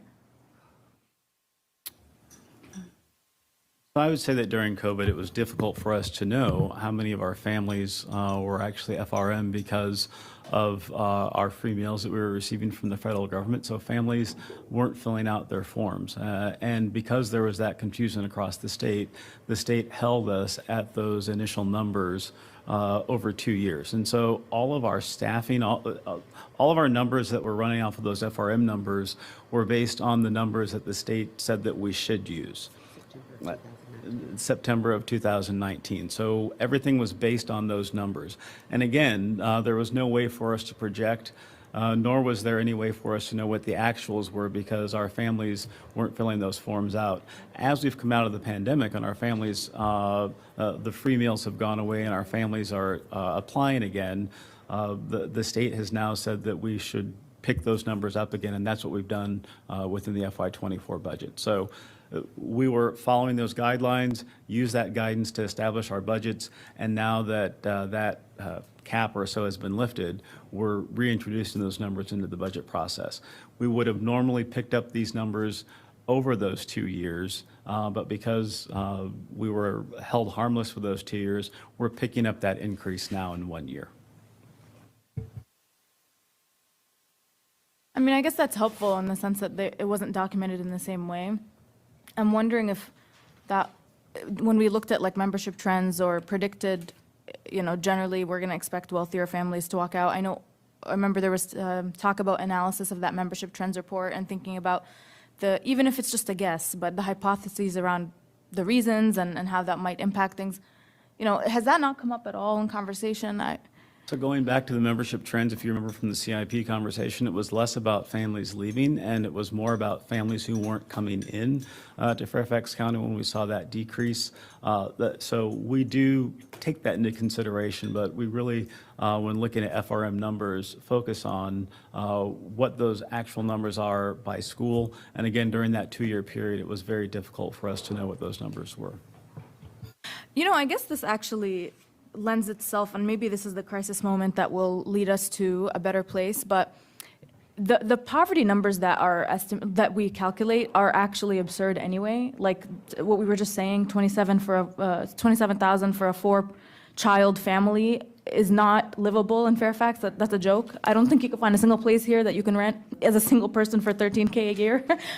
So I point that out to say maybe, I don't know if this is part of our strategic planning process, but it's an opportunity for us to develop our own, and we have the federal minimums. Again, those are always things we have to track, monitor, adjust to, and probably staff based on for legal reasons.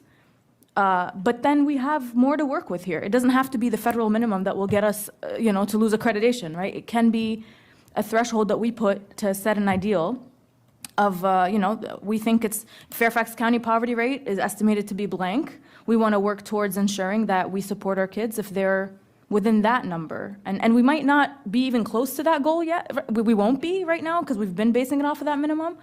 But maybe we can move in that direction. I don't know, Dr. Reed. I don't want us to just walk away from this. Next year we're going to see that we're going to be in the same place and we're not thinking innovatively about how to, because that could have avoided this, right, if we were doing our own internal assessment. Yeah, all of this seems to be driven by formulas, both the staffing formula based on the FRM levels. So I'm still coming up to speed on what that looks like in Virginia, to be honest. But it does seem like living on $27,000 in Fairfax County does not seem plausible. So I don't know if there's a differentiated cost of living or differentiated FRM by cost of living in a particular location. I would have to defer to Ms. Burden and the team. Is that something that occurs in Virginia, that the FRM threshold might look different in different parts of the Commonwealth depending on the cost of living? It's a federal number. Or is it, well, if it's strictly federal, but it's the poverty level, I don't know, we had a little bit of wiggle room where I came from. Yeah, it is a federal requirement. Right. And the federal government also requires that we report both free students and Right. students that are reduced. But we don't recognize reduced at all. They're all free as well. Okay. So our standard, like you said, is better than the federal minimum, so it's 180% of the 27,000 family of 4, which is about $50,000. So, Ms. Lemish, I just want to be clear. What you're asking is what supports do we provide families even that are above that but don't formally count in the FRM but do need supports? Is that correct? And can we count that as our number, but recognize there will always be the federal number? We have to Right. report, we have to track, fine, we'll do that. But then can we then also internally hold ourselves to a higher standard?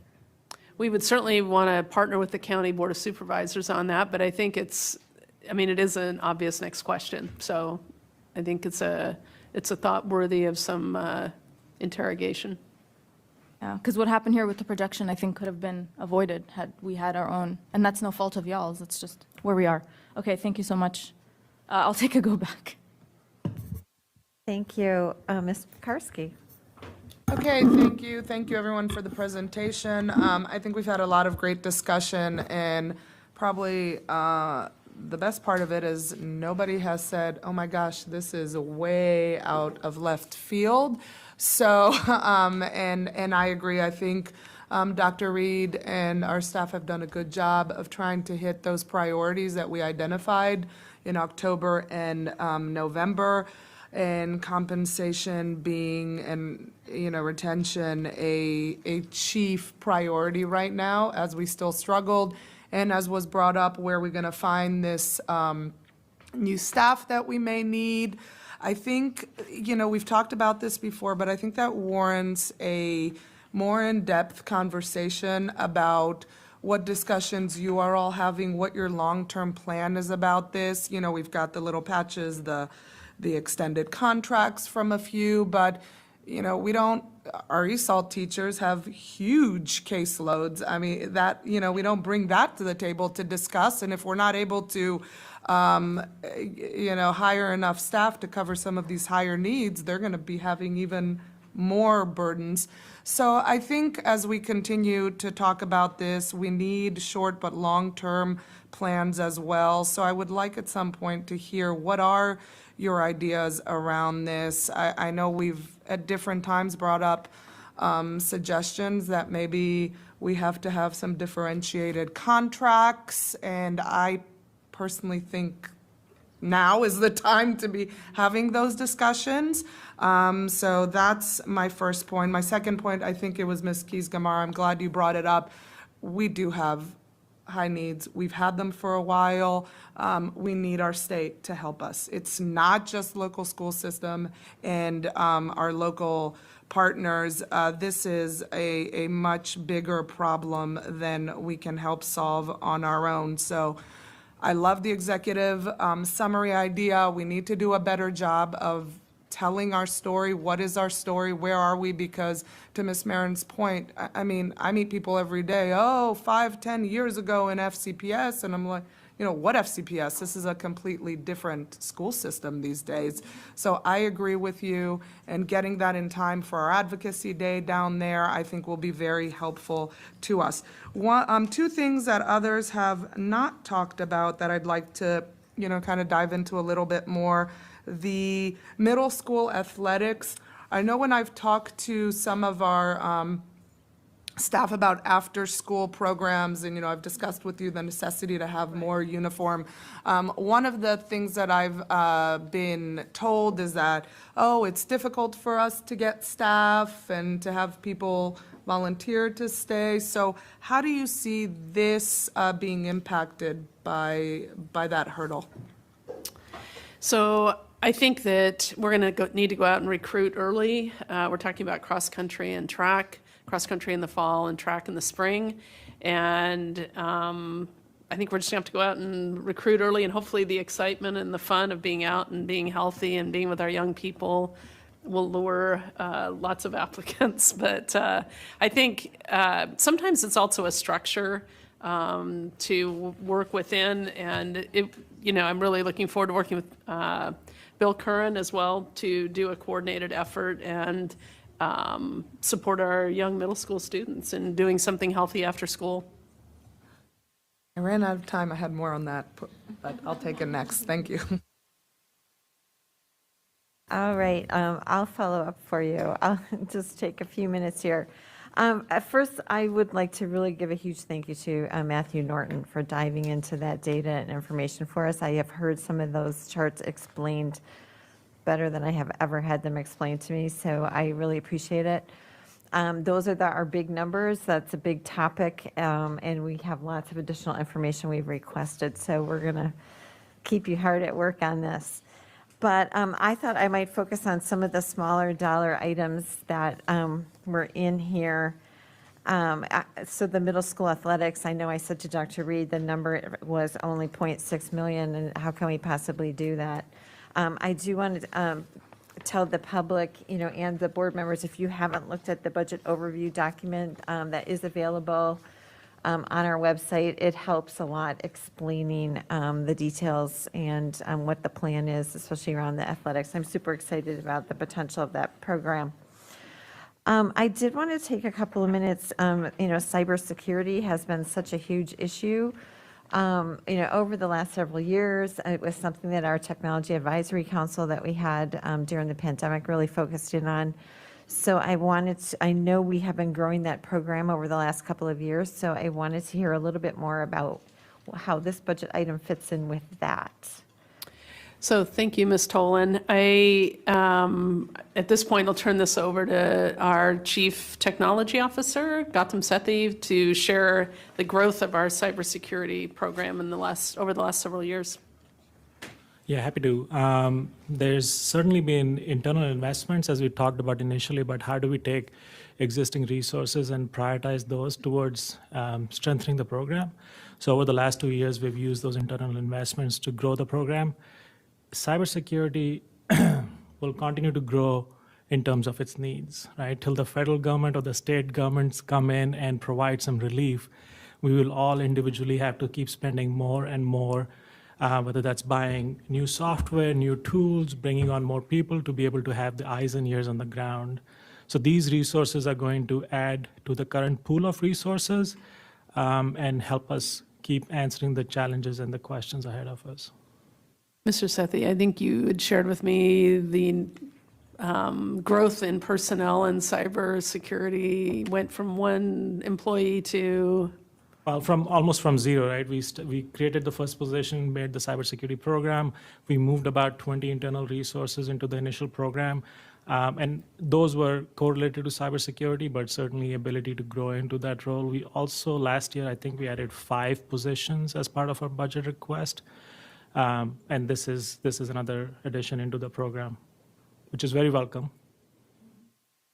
And how many positions is it this year? I know it's in this document. I'm just forgetting off the top of my head. How many total positions? So 5 from last year's budget, and this year's budget request, 5. Another 5. Have been added. Thank you.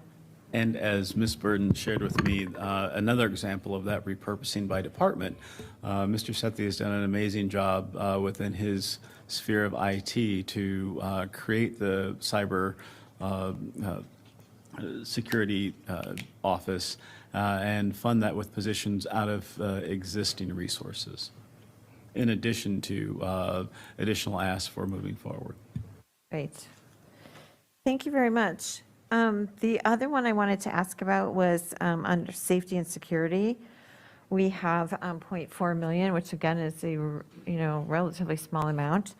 And so I understand that it is 1 person per region to focus on elementary schools. But I would love to hear a little bit more about the vision of what those people would do. I've had a few people from the community already ask me if it's enough. So I would like to hear more about it. So this is a proposal to begin, if you will, the multi-year probably investment in supporting safety and security with people at the elementary school level. And really the intent to start 1 per region is to have an officer that's able to be responsive quickly to an elementary school without pulling someone currently, which we would be doing from one of our secondary schools. And it's a start. And I think at this point, we'll see how this rollout of a responsive elementary cadre, being more familiar with elementary school operations. I think it's a step in that direction. As you know, we do have 141 elementary schools. So I think the idea of putting out 141 folks right now, number one, I know the county, it's a challenge to keep first responders also hired and retained, recruit and retain first responders as well. So I think it's a start. And we're going to kind of see how it grows and builds and what the ROI, the rate of return on investment.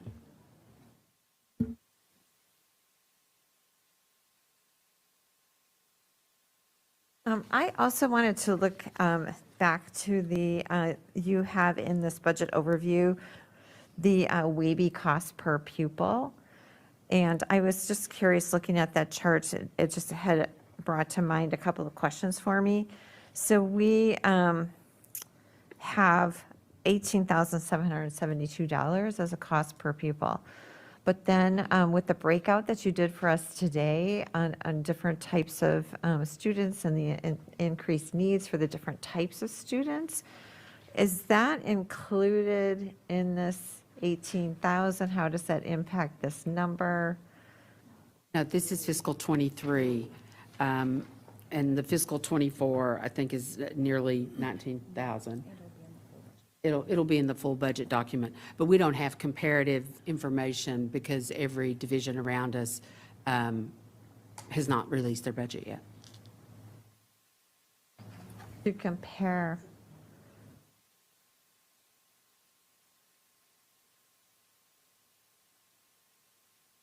There's a factor, is there a factor that you use so the average student, and then is there a factor that you use to calculate the FRM need and the special education, et cetera?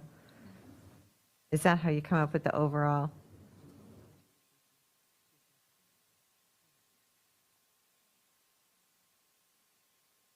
Yes, so we have in the past broken apart the cost per pupil into what we call the disaggregated cost per pupil, which is where we sort of layer and show like what the average would be if we didn't have any FRM spending, if we didn't have any ESOL spending, if we didn't have any special education spending. But that's something that typically we would be producing, sort of after the fact. So we haven't disaggregated the FY24 cost per pupil yet, and you actually haven't even seen the FY24 cost per pupil yet. But you'll see that in the next week or so.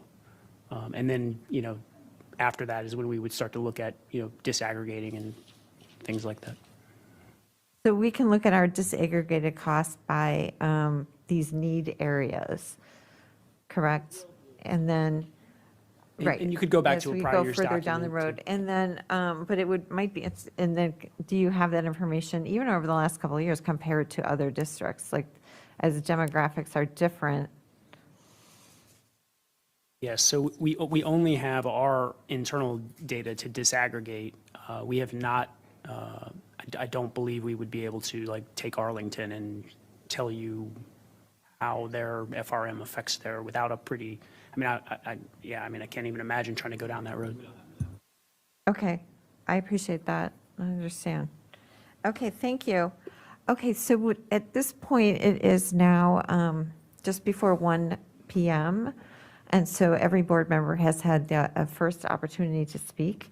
I might suggest that since it's just before 1, that we go ahead and take our half an hour lunch break and then come back, and then we can do our round of go-backs for everyone.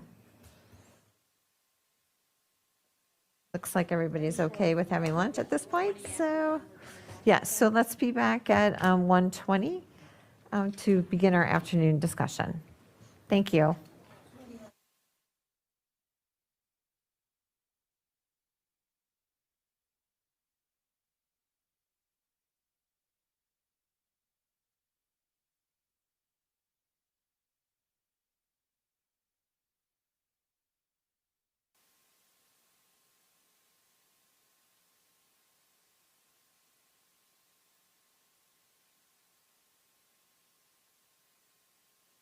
Okay, let's get started. We're finishing up this topic, and we have another topic this afternoon, so let's get started.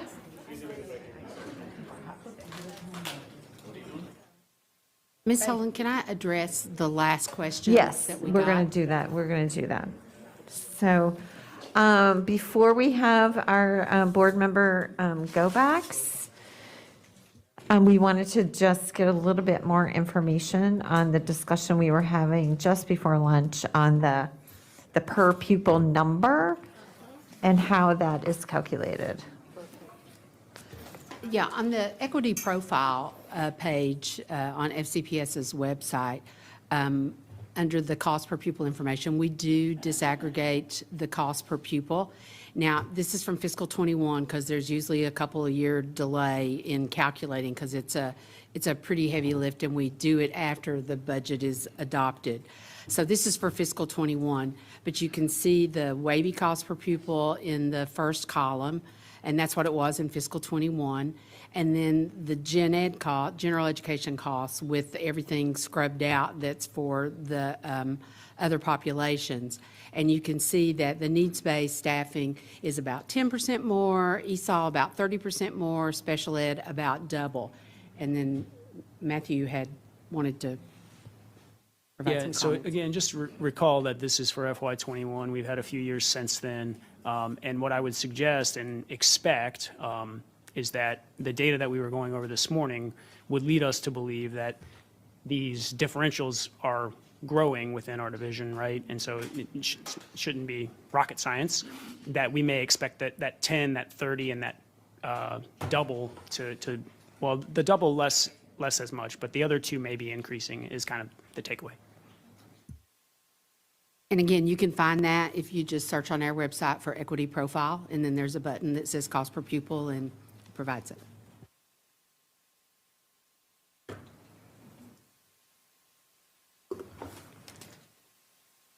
Thank you for that additional information. Okay, so now we have a number of go-backs for specific board members, but I thought what I might do is just run down the list and see who would like to speak and who wouldn't. But Dr. Anderson, before you start, I think, Ms. Keys-Gamarra, do you have a time constraint? Would you like to go first? I do. If that's okay with you, Dr. Anderson. I think a lot of our discussion has focused on greater clarification to make sure the community understands. And so I'll continue along those lines. Obviously, there is significantly more services needed for ESOL. And as I look through the documents, I think we've tried to explain that. I happen to know that there's also some concerns in some parts of the county where we have immersion programs, et cetera, that are overcrowded. I'm wondering if there's some way we can explain, the ESOL needs along with what we're doing with immersion and possible needs there. I know that may be a heavy lift, but I do know that we have community members that have been concerned about overcrowding in some of our immersion programs, hoping that we can continue those languages where those may not be the languages that are actually in demand. So I'm wondering if perhaps we can couple these two things to discuss that. Thank you, Ms. Keys-Gamarra. Mr. Polio, are you able to maybe add something to that, or Dr. Presidio? If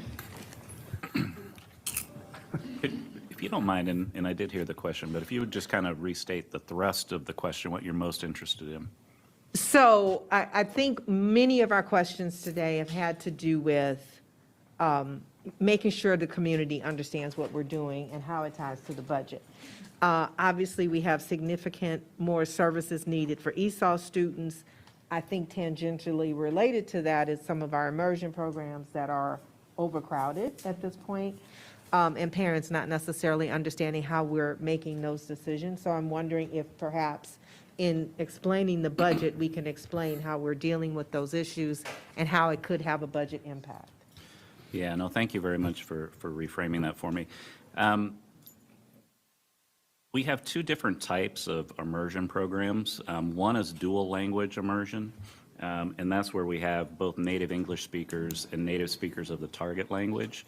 And those programs primarily are the ones I think that potentially might be situated in there's a few schools around the county. Kent Gardens is one where we do have immersion programs that are overcrowded.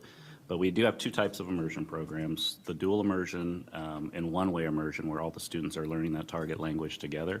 Our ESOL students are primarily in the dual immersion. So that's where we would have the overlap with what you're seeing on the slide here is with our dual immersion programs. We don't have that many of those programs, and those typically are not the ones that have been overcrowded. So I don't know from a facility standpoint or a budgetary standpoint that there would really be a whole lot more that we could add to that.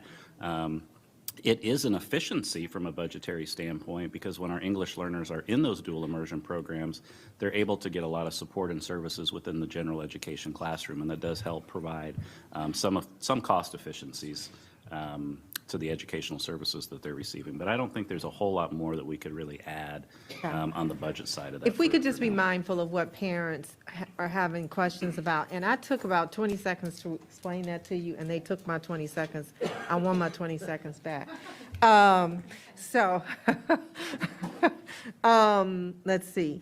So I think it's on page 10 that we have a bullet on there about there being a drop of 11,220, a little more than 11,000 students that we lost, but it's attributed to 2022. I understand what you're saying, but I don't want it to be misquoted. You know what I mean? That loss occurred over the period of the pandemic, I believe. But the way that bullet is written, I think that it could be used in a very negative way, and I don't want that to happen.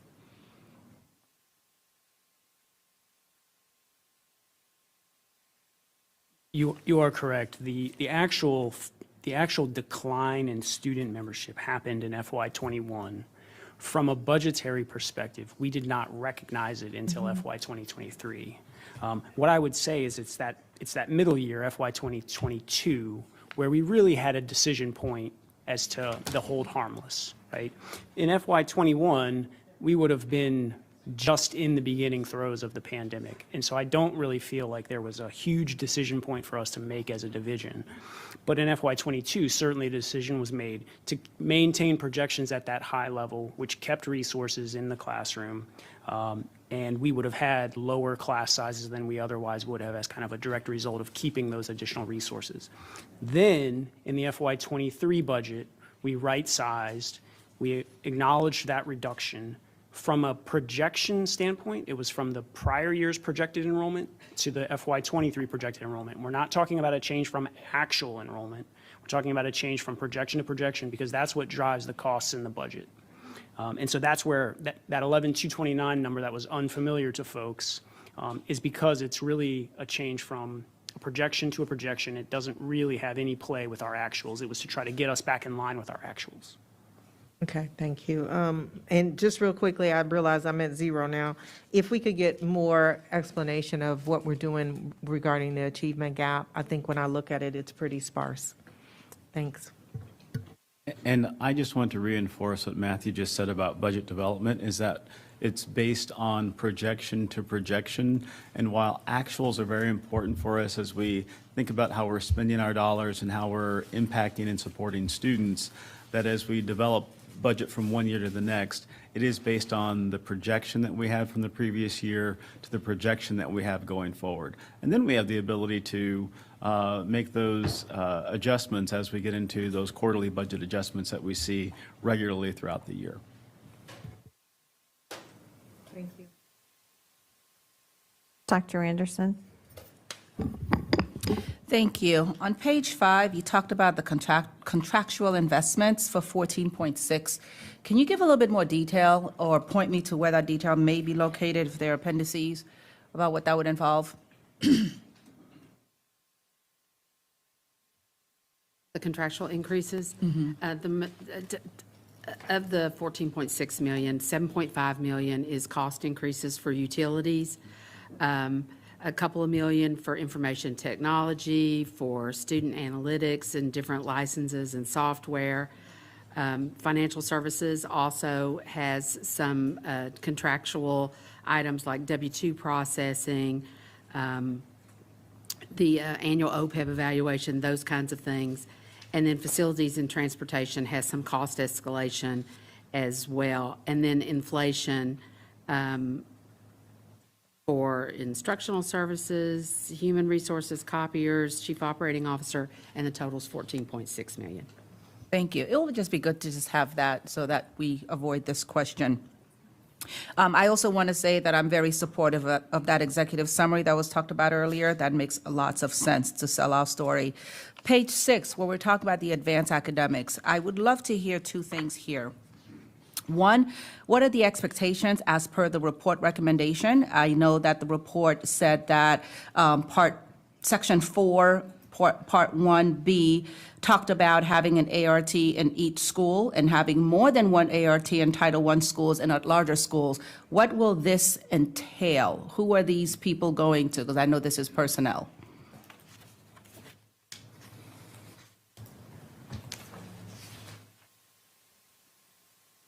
Sloan, are you able to help with that, please?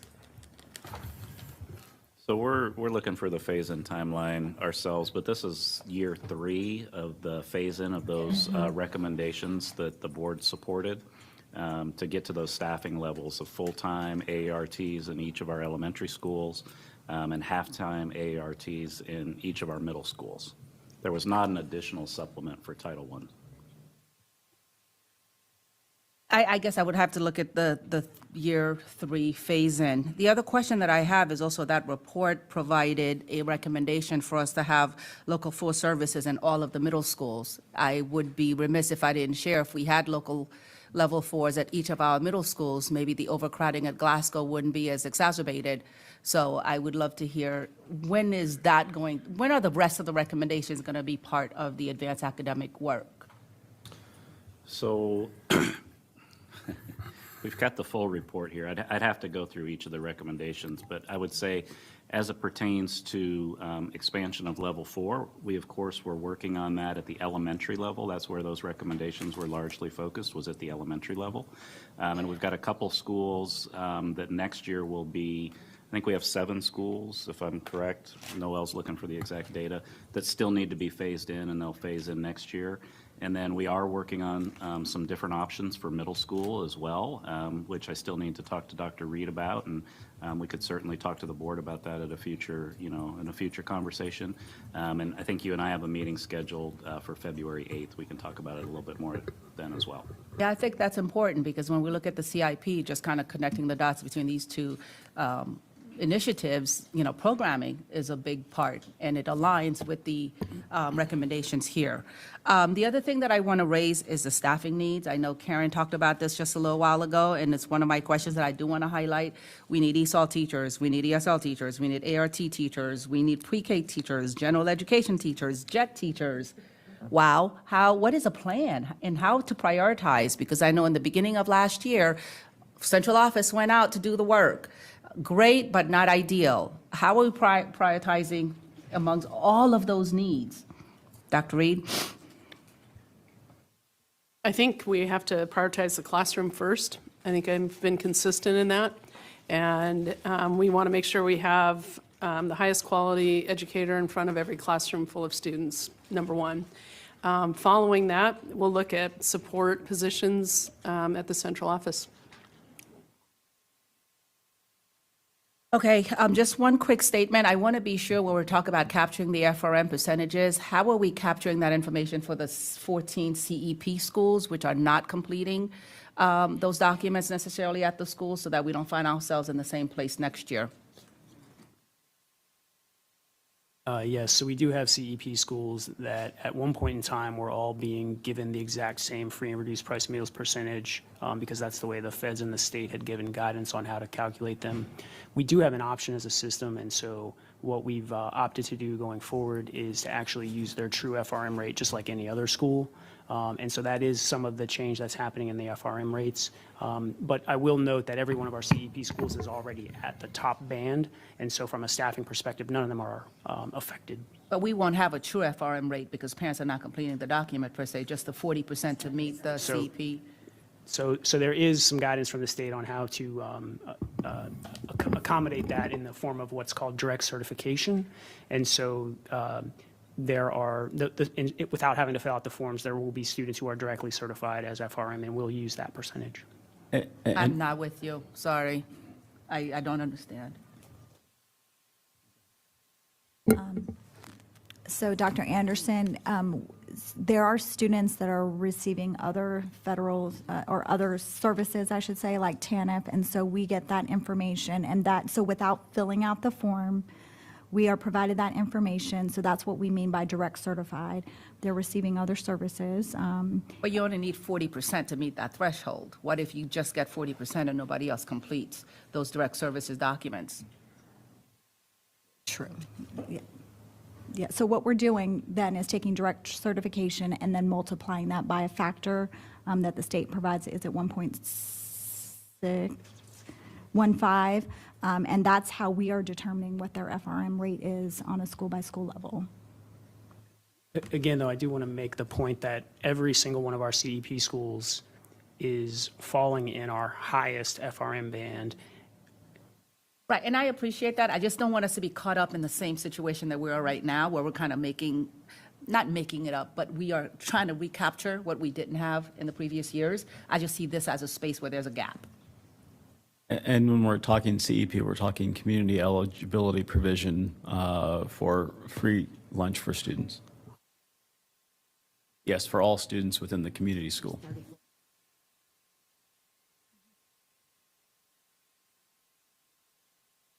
I can go on. All set? Sorry, I was taking my notes. And if I may, I have a comment on your first comment, Dr. Anderson. So a takeaway that I've actually had a brief conversation with Dr. Reed about in terms of narrative. We know that our budget staff, they do a phenomenal job of putting together our budget documents for us. And when you look back at the old dragnet, it's really just the facts, ma'am. And so we will be working. We'll pause for the emergency. Getting stuff.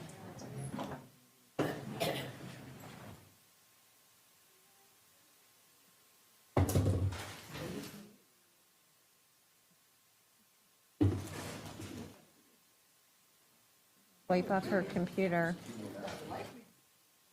Oh.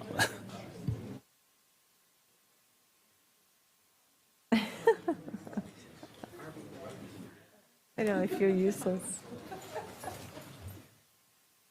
I feel like I have to get some paper towels.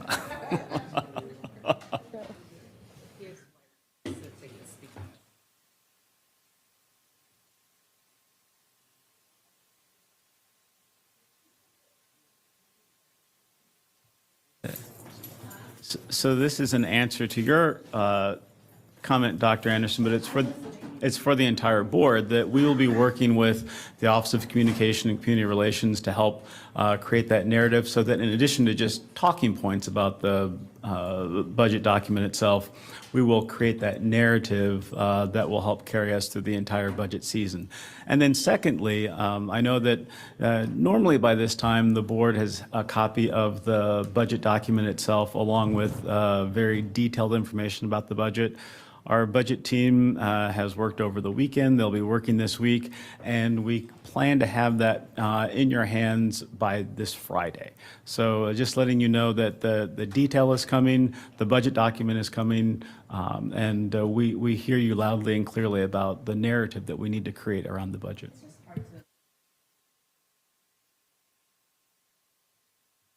Yes, and again, we'll have that for you, and then we will create the larger message around the budget as well. All right, I'm just going to run down through the list here. Mr. Frisch, do you need to go back? I'll take that as a no. Ms. Marin? Karen Corbett-Sanders, do you want to skip? Okay. You're all cleaned up.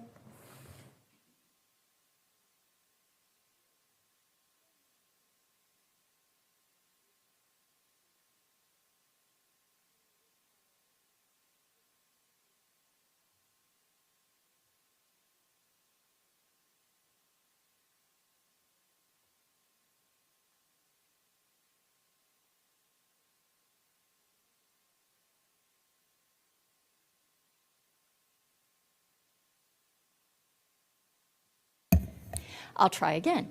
Our funding for our alternative schools is actually even higher per pupil than our special ed students. And so what I think is really important, over a year ago, the previous superintendent committed to doing a full review of our alternative programs and how we might be more effective and efficient in providing those services. With some of our schools with having less than 50 students in them, and others certainly well below the capacity level, I would hope that we would be looking at those programs prior to the adoption of this budget to see how we can have some economies realized so that we can take that funding and put it where it would be necessary to support other students. And so, Dr. Reed, I would like to have an update to the board as to the timing of that, because if I remember correctly, it's been almost a year since I was first informed that that study was going to be undertaken. All right, thank you. Dr. Presidio, do you have a timeline? I believe that's Joe Thompson that's doing that work. It is, and it is something that's underway, something we're working on. I don't have an estimated completion date necessarily right now, so I'd have to follow up on that and get back to the board. I'll get back to you with a completion date. You'd like an update even if we're not completed it, is what I'm hearing? Yes, I would, because I know that we've been doing this for quite a while. And similarly, it would be helpful to have a trend analysis of where we're at on our different categories of contracting as well. Yes, ma'am. Thank you.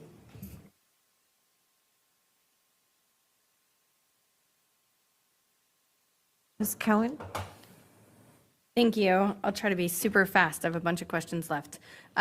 So safety and security at elementary schools, I just want to make sure, this is not SROs we're talking about. These are security assistants. Is that accurate?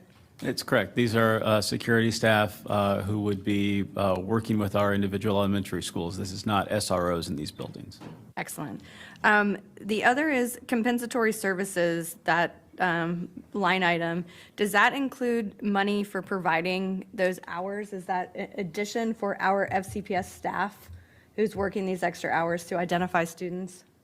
I was asked this, actually, Leslie Houston asked this in the budget presentation, and this is a set aside for whatever we're going to need to meet student needs. If it's extra hours, so be it. If it's X, Y, or Z, that's what the money's there for. But likely, extra hours will be a large part. Okay.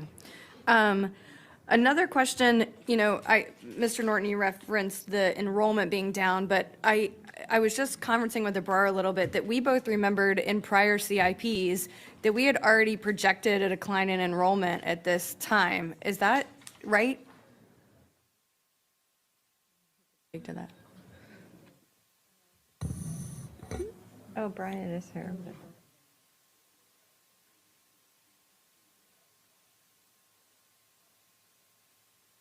I just think it might be interesting for people to recognize that we had already anticipated, due to birth rates, that we were going to start to decline. I'm not saying it's the same thing as the students that we lost, but I'm also saying we were not in a huge uptick of where we had seen past year's growth.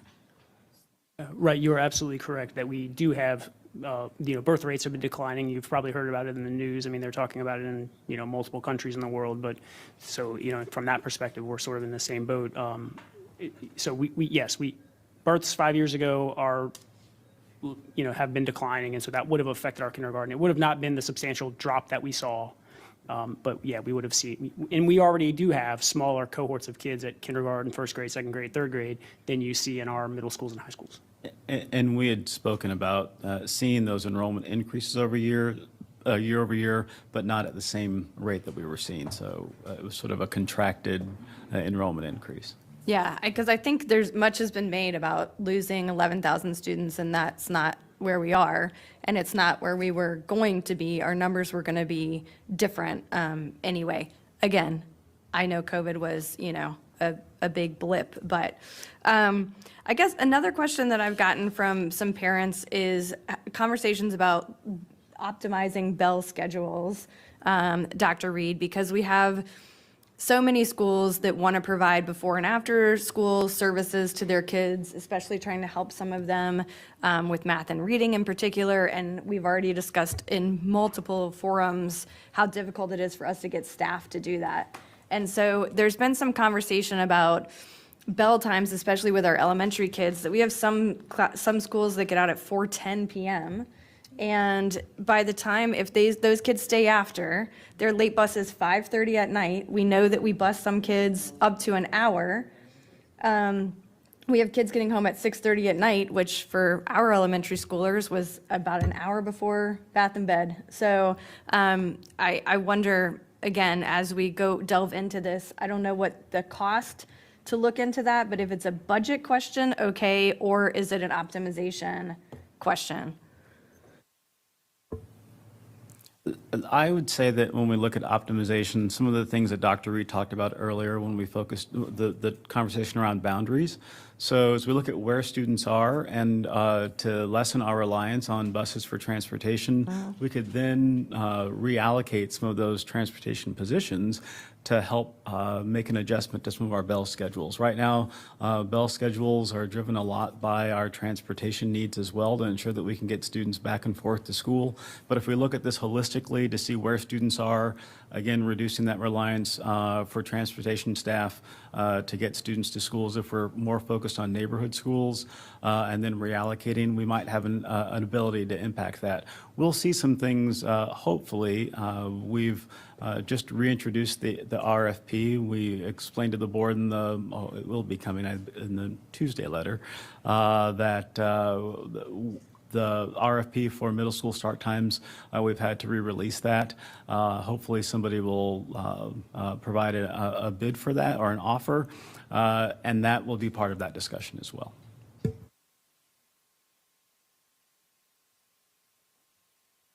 Ms. McLaughlin. Thank you. Dr. Reed, I think going back to my earlier line of questioning, what I would like to see for the next work session or in advance of is just how do we have integrity in our budget calculations for enrollment? We're really good over the years that if we have an increase, we are immediately coming hat in hand saying, hey, 2,700 more kids, we need $65 million. But if I do the calculation of the 11,200 students, even for the 1 year that staff is saying we could have accounted for that, that's 209 million. It's not 88 million. So if we are saying that we recognized 88 million in savings, and now we have 65 million for this coming year, it's really 121 million. So I don't expect people to, if they've got an answer, great, but I'm just looking at 11,200 students times the projected rate back then was 18,700 students. That's $209 million. But the slide that we got only showed 88 million that they said was some cost savings. Does anybody want to answer that now, or we want to wait till the next budget question or budget session? I don't have an answer at the moment. Do any of you have an answer, or do we want to postpone the answer? I can provide a little bit of information, and we can see where it goes from there. What I would say is that when we have a decline in students and you look at our average cost per pupil, our average cost per pupil includes costs that we are not going to save when we have a student leave. For instance, we don't have a utility cost savings. We don't have fewer LT members. We don't have fewer people in the budget office. We don't have fewer payroll people. There are a number of parts of that $18,000 cost per pupil that are not directly related to a fluctuation in enrollment. And so when you have a decline or an increase, you're not going to see a step-for-step cost per pupil multiplied by the number of students that you changed by. Matt, thank you so much. And Dr. Reed, that's what I'm talking about, integrity of budget calculation.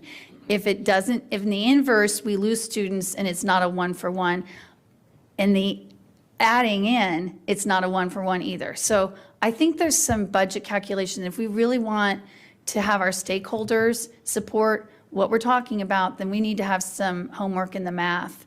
And then the only other thing I would say is that It would be helpful to know, I've had people in the community raise questions to me on two things. One, how we identify true ELL students and move them off our calculation numbers once they are deemed not in need of ELL services. And some families have expressed frustration that they got over-identified and there was never an ELL need to begin with.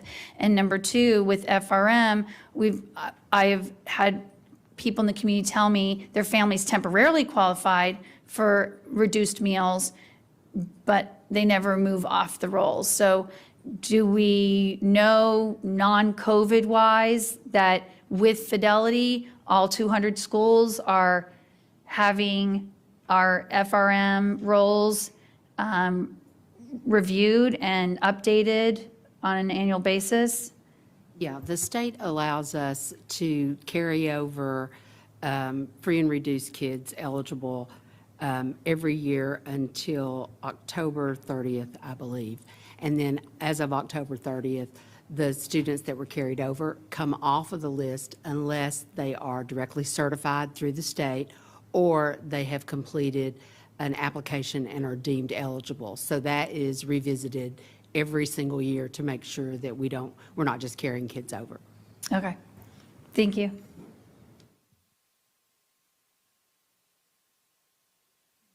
I mean, sure. With respect to English learners, when students, when families answer the home language survey, when they register, if there's a language listed other than English, and those students we are mandated by the federal government to assess them for ESOL services. At times, we do hear from parents who ask us to revisit either the home language survey, they feel like they made a mistake, they didn't really understand the questions. And so we look at all of those on a case-by-case basis and speak with multiple families per year. Sometimes the home language survey is amended. And sometimes families simply refuse ESOL services if they want. And those students who refuse ESOL services are not in our projection count. They're not. But to clarify the question, I had asked, when we move them off, because they no longer qualify as ELL, then they're pulled out of the system, and then that helps with our calculations for the budget? Yeah, they're considered, yeah, that's correct. So the way that students are qualify as English proficient is through the WIDA access test. So when a student is proficient, that student becomes a former L, and they are not in our calculation as a current English learner. Former Ls for first 2 years are required to be monitored. Some school divisions do staff for former Ls. We do not staff for former Ls here in Fairfax County. So we staff for students who are current. We look at the number and project for the number of current English learners in grades kindergarten through 12. And all levels of L, correct? That's correct. Levels 1, 2, 3, and 4. And we count our kindergartners because it's a little bit of a different screener. We count our kindergartners, we call them a level 9. So it's basically any kindergartner who is either receiving or not receiving services. Thank you so much, Rich. Thank you. Ms. Jernick-Kofax. Yes, 2 quick questions. Since I didn't speak to this the first go round, Dr. Reed, I do appreciate your ask for compensation as a priority for recruitment and retention of our teachers and staff. Can you or Ms. Burden tell us, and if you don't have this data now, I would like it for the next budget session, where we stand in relationship to surrounding jurisdictions on our starting and end points on our salary scales? Thank you, Ms. Dernack-Kovacs. And I know that our next budget work session, we're going to drill down even more on salary, but we do have the data you're requesting right here. I know that years ago, the division made an intentional decision to have a high initial salary coming in. And yes, we did. And I think that was, a great strategy because we want to recruit, right? That attracts our candidates. It's my understanding right now that for the bachelor's step 1, we're actually ranked 4th, which is that first step behind Loudoun County, Falls Church, and Prince William County. And then when we get to the end, that last step, we're second from the last. So we're 8 out of 9 is where we rank, which is, I'm told anecdotally, and perhaps there's also not just anecdotal data, that's one of the reasons we lose some of our most experienced staff, because the salary schedules ahead of us are Prince William, Alexandria City, Arlington County, Manassas City, Manassas Park City, Falls Church City, and Montgomery County are all ahead of us at the highest scale. So I think the strategy was a great strategy for recruitment, but retention, it's not as great a strategy right now because we're losing some of our most experienced people, unfortunately. Thank you. That is concerning to hear that, basically when you read that list. And yes, that was done by a previous board that I sat on, which in that moment in time was the right strategy. We were looking for we were losing, we couldn't hire anybody with surrounding jurisdictions. And here we are, we find ourselves. So I think when we talk about the narrative of how to sell this in terms of compensation, retention, and recruitment, which is very important, I think that data point has to be shared widely with our funding bodies. So thank you for that. My second one will probably go, I guess, to you, Matthew. I didn't thank you because I was having frustration with my first comments because of, promises made, promises not kept. But I will say I really appreciate your FRM and ESOL data, as well as special education data. But I think for a real trend analysis, we need to go beyond 5 years. Is it possible to go 10 years or even longer? Because so many colleagues have commented, well, their neighbors and friends don't get it. They don't understand. They see us as the wealthy county.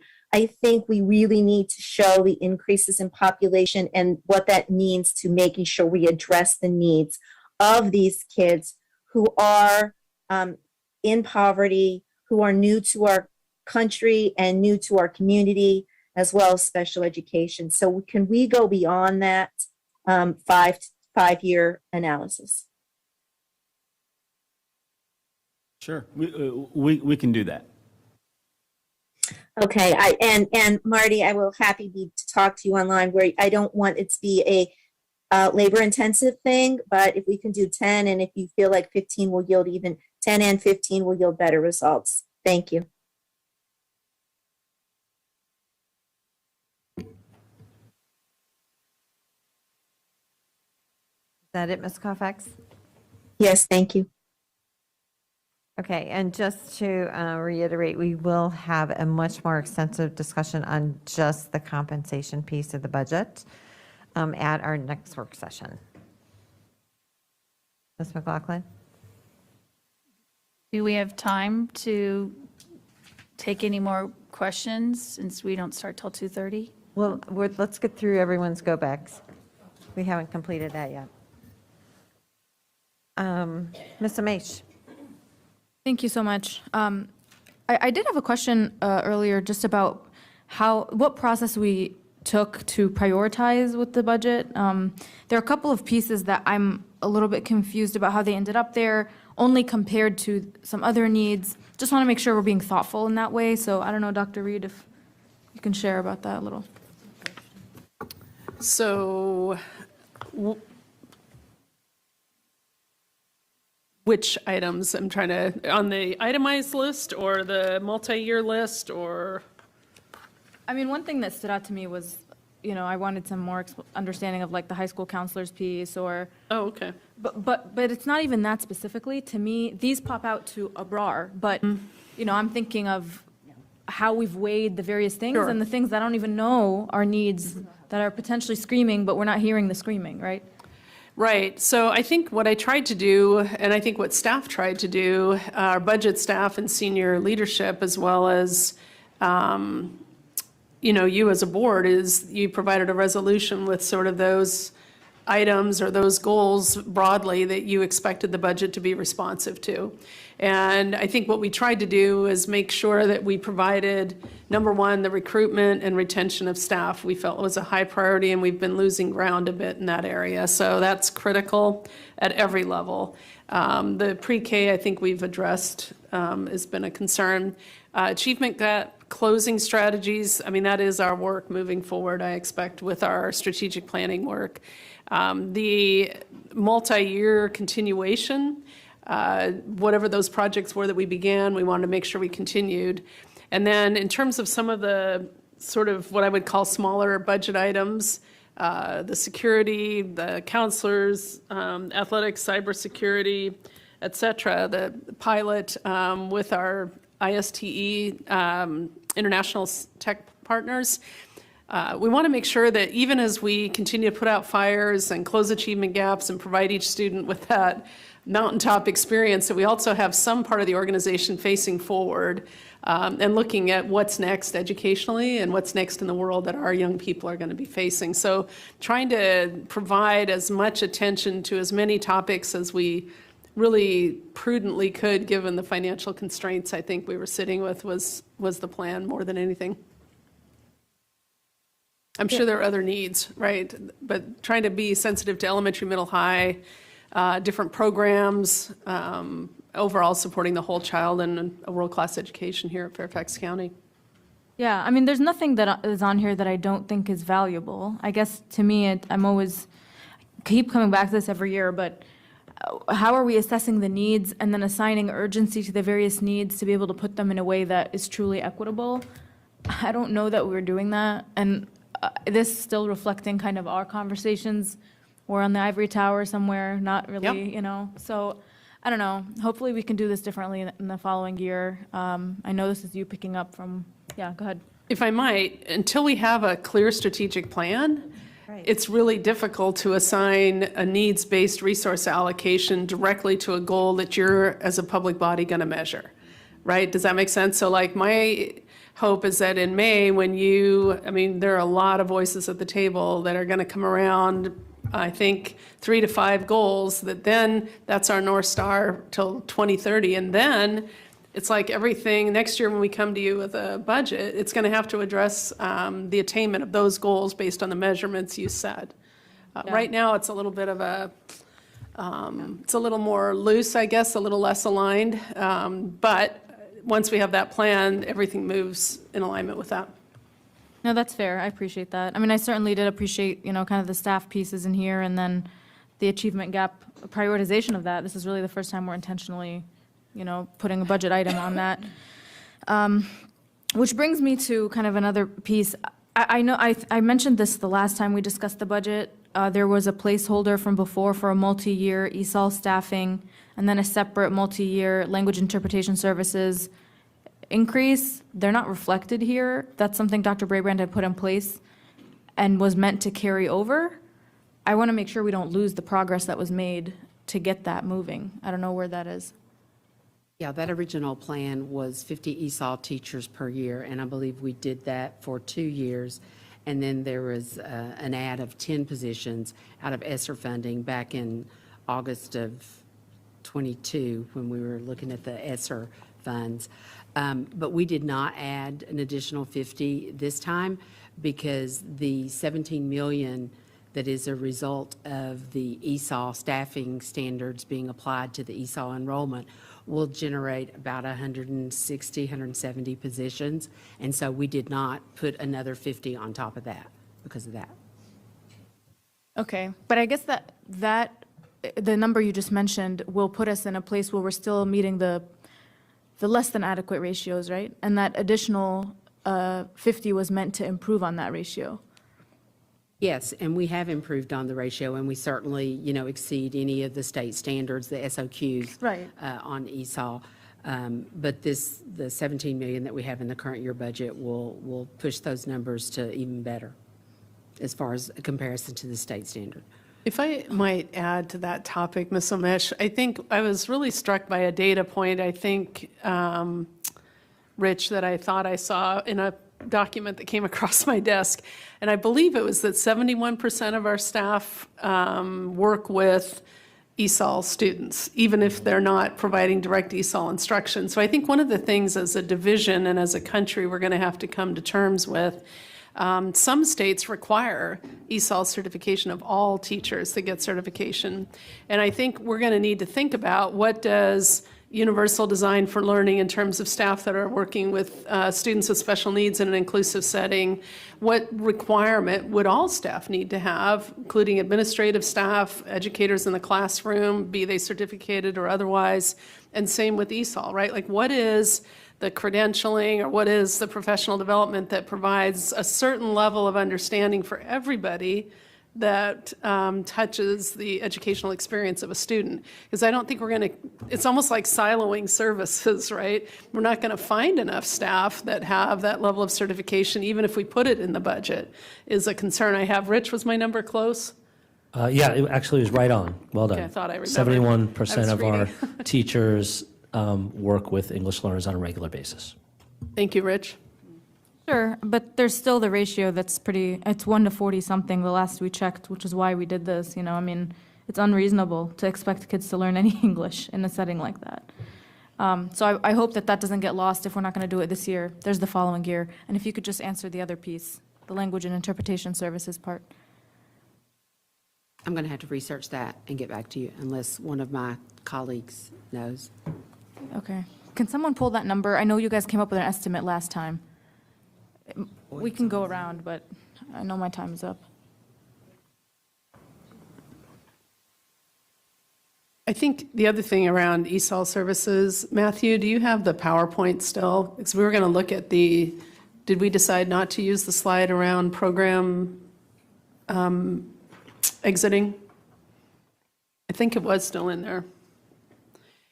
We really need to be strategic about our ESOL work, particularly as students progress through the system, because there seem to be places where we stall a bit.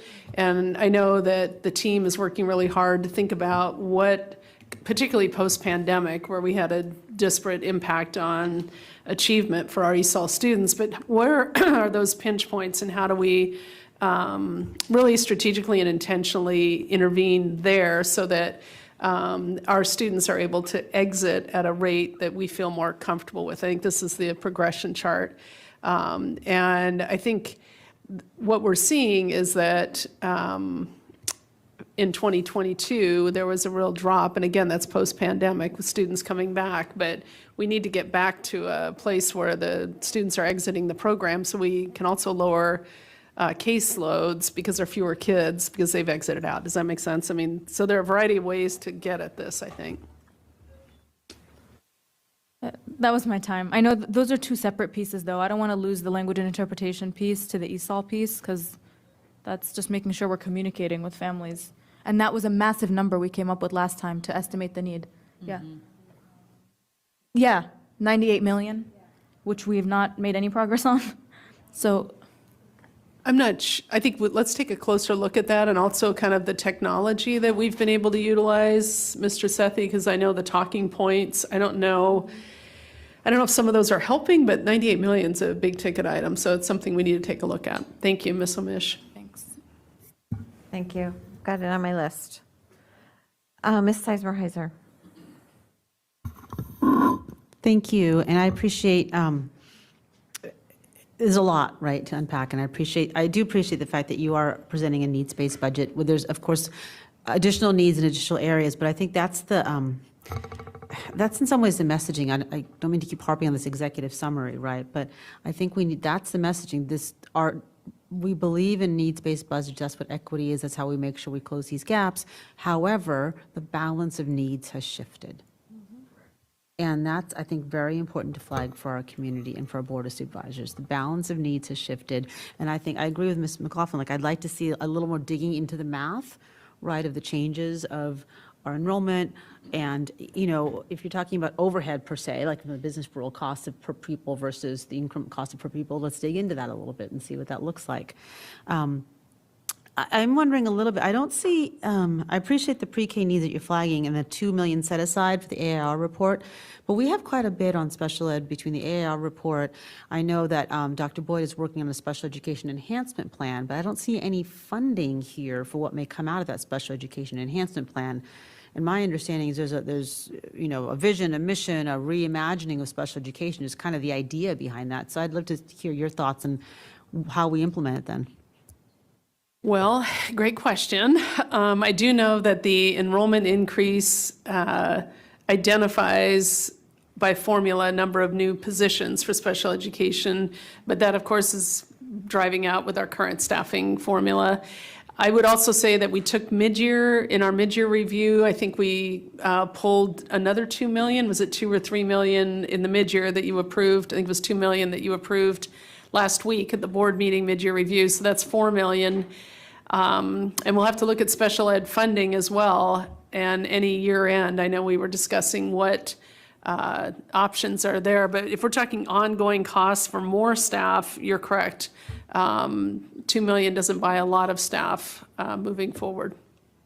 I bring that up because I look at some of these multi-year investments, right? And there's, some the JET goals, and I'm behind all these, so I'm not trying to pull one, but there's, a decent amount of people involved in these. And one of the things I've asked two superintendents prior, I will say starting with Dr. Garza, was to look at our staffing formulas and the way we staff special education, because I think it's been decades since we really took a holistic look at it. And it may or may not need additional staffing, but we don't know that yet. And without sort of some thought around that, I worry that we're going to get to the end of this long process and have an inability to really implement it in the way that needs to be implemented. So just something to think about in terms of that stakeholders, because we have the OCR, the AAR, and this enhancement plan. And that's the same thing I'd say about the strategic plan. Like, is there a set aside to implement what comes out of that? I know my time is up, so I'll see if anyone has that.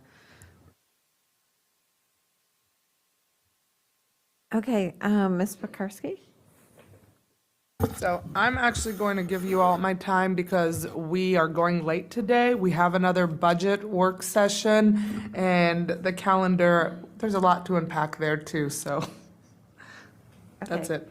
And I will reserve my comments. I needed a facilities and maintenance person I'm not seeing here, but I'll take care of those. And I'll just kind of close out. So we had a couple of people, I think, that had quick additional questions. If you, maybe, can you put your placards down if you don't need like a 1 minute? Oops. Yeah, you should have. Okay.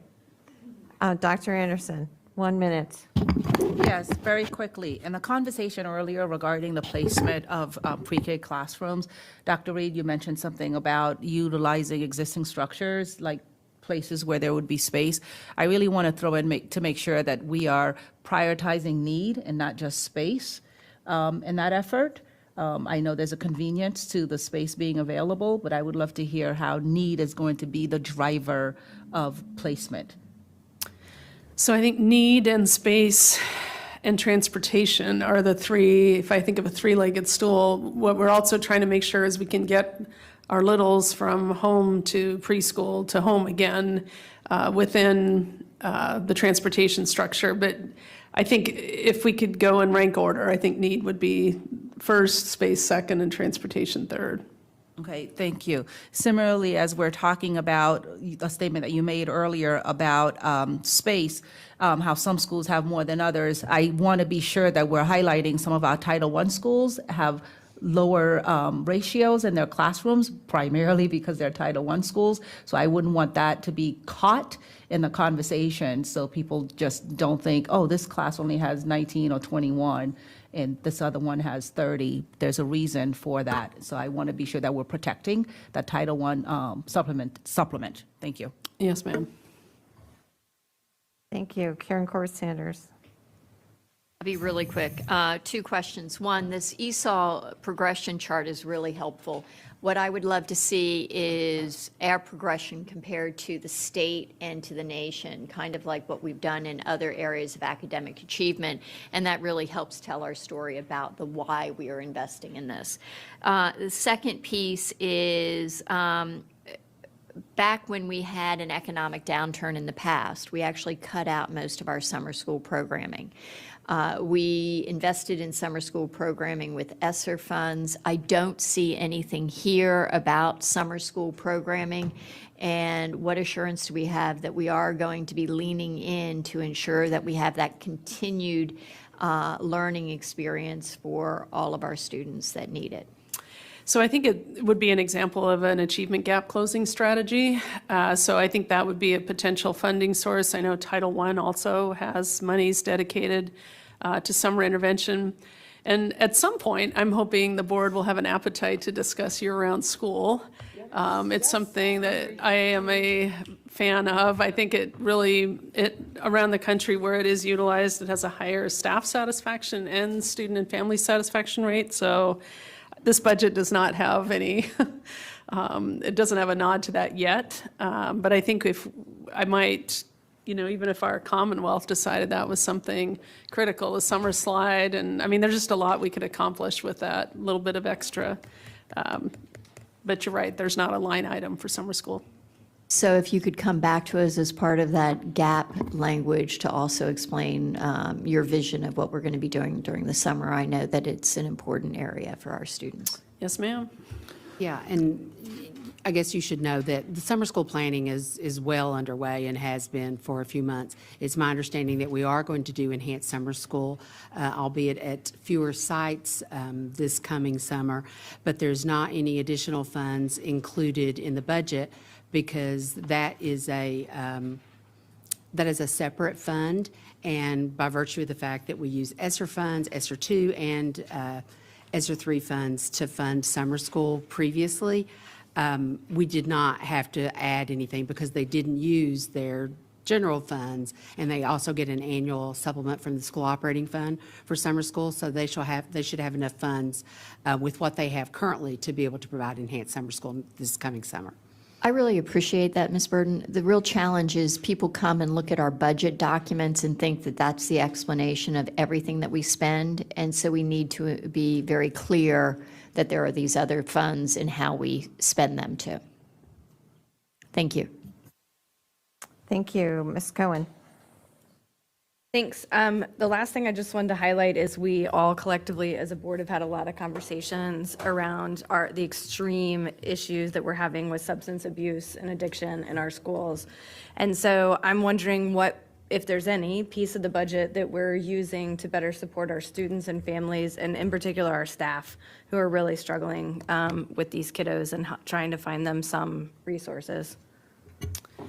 So I know the added high school counselor hour has a high school counselor at least that's on deck during the summer, where previously that's been left up to schools to fund.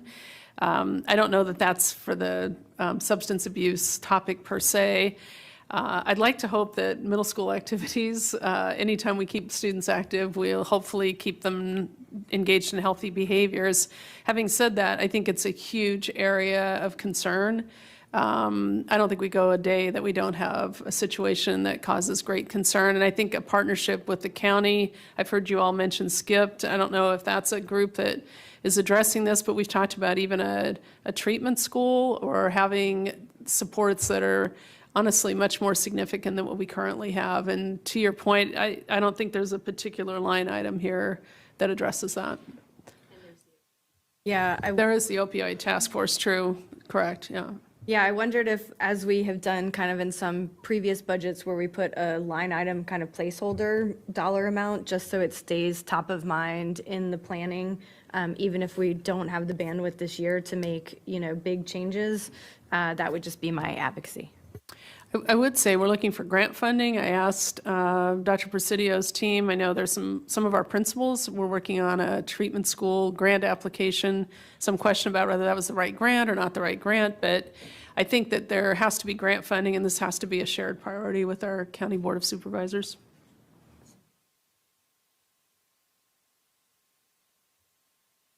Yes, Ms. McLaughlin. Thank you. Dr. Reed, there's no question this board and prior boards have always been committed to attracting and retaining our employees, particularly our best teachers. The prior conversation so far has not captured the robust work done with Superintendent Karen Garza and the prior board that I served on. It wasn't simply the early years that the step was improved. It was to get people faster earning their pay and then throughout their career.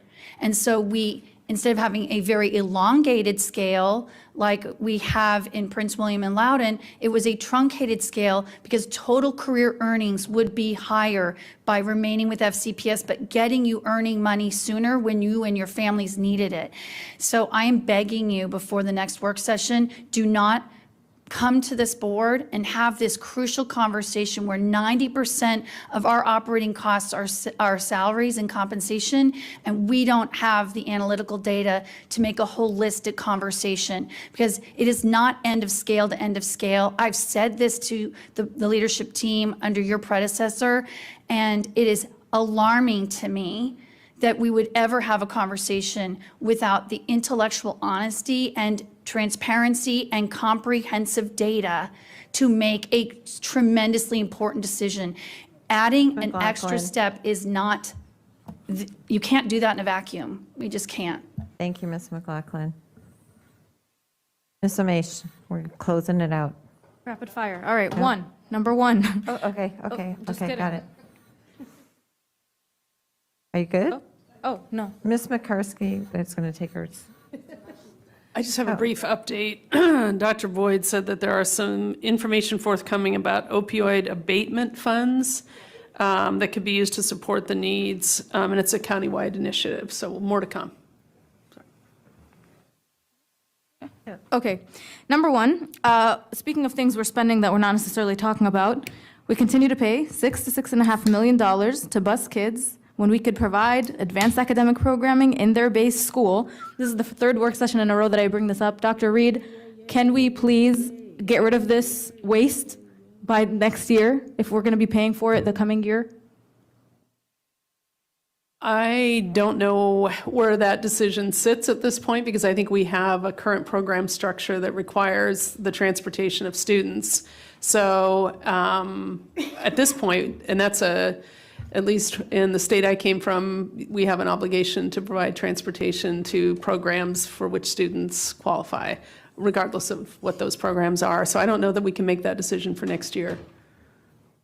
We can't do it for next year, but the year after that. Oh, Can we year after plan? that. Because last I heard, it was going to take 2 to 3 years. I'd like us to do it within the year so that we're prepared the following, why are we paying another 12 million, 13 million? I will have to look at I've read the report, the Jonathan Plecker report, I think, and I don't know, it feels like we've kind of slowed down the implementation of those recommendations, and maybe that's COVID and everything that happened within that. But I can come back to you with a response. I don't know that I can make a commitment to that this afternoon. Okay.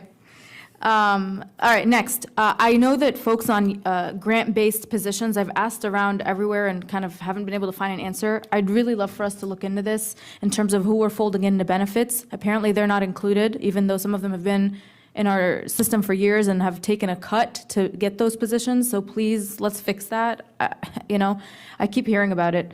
The other piece is if the conversation with the Board of Supervisors, Dr. Reed, please, when we talk about pre-K, let's also mention ACE. I don't want that to get lost. I know the adult and community education, I know that was something that came up, but in terms of joint collaboration, those are two key pieces.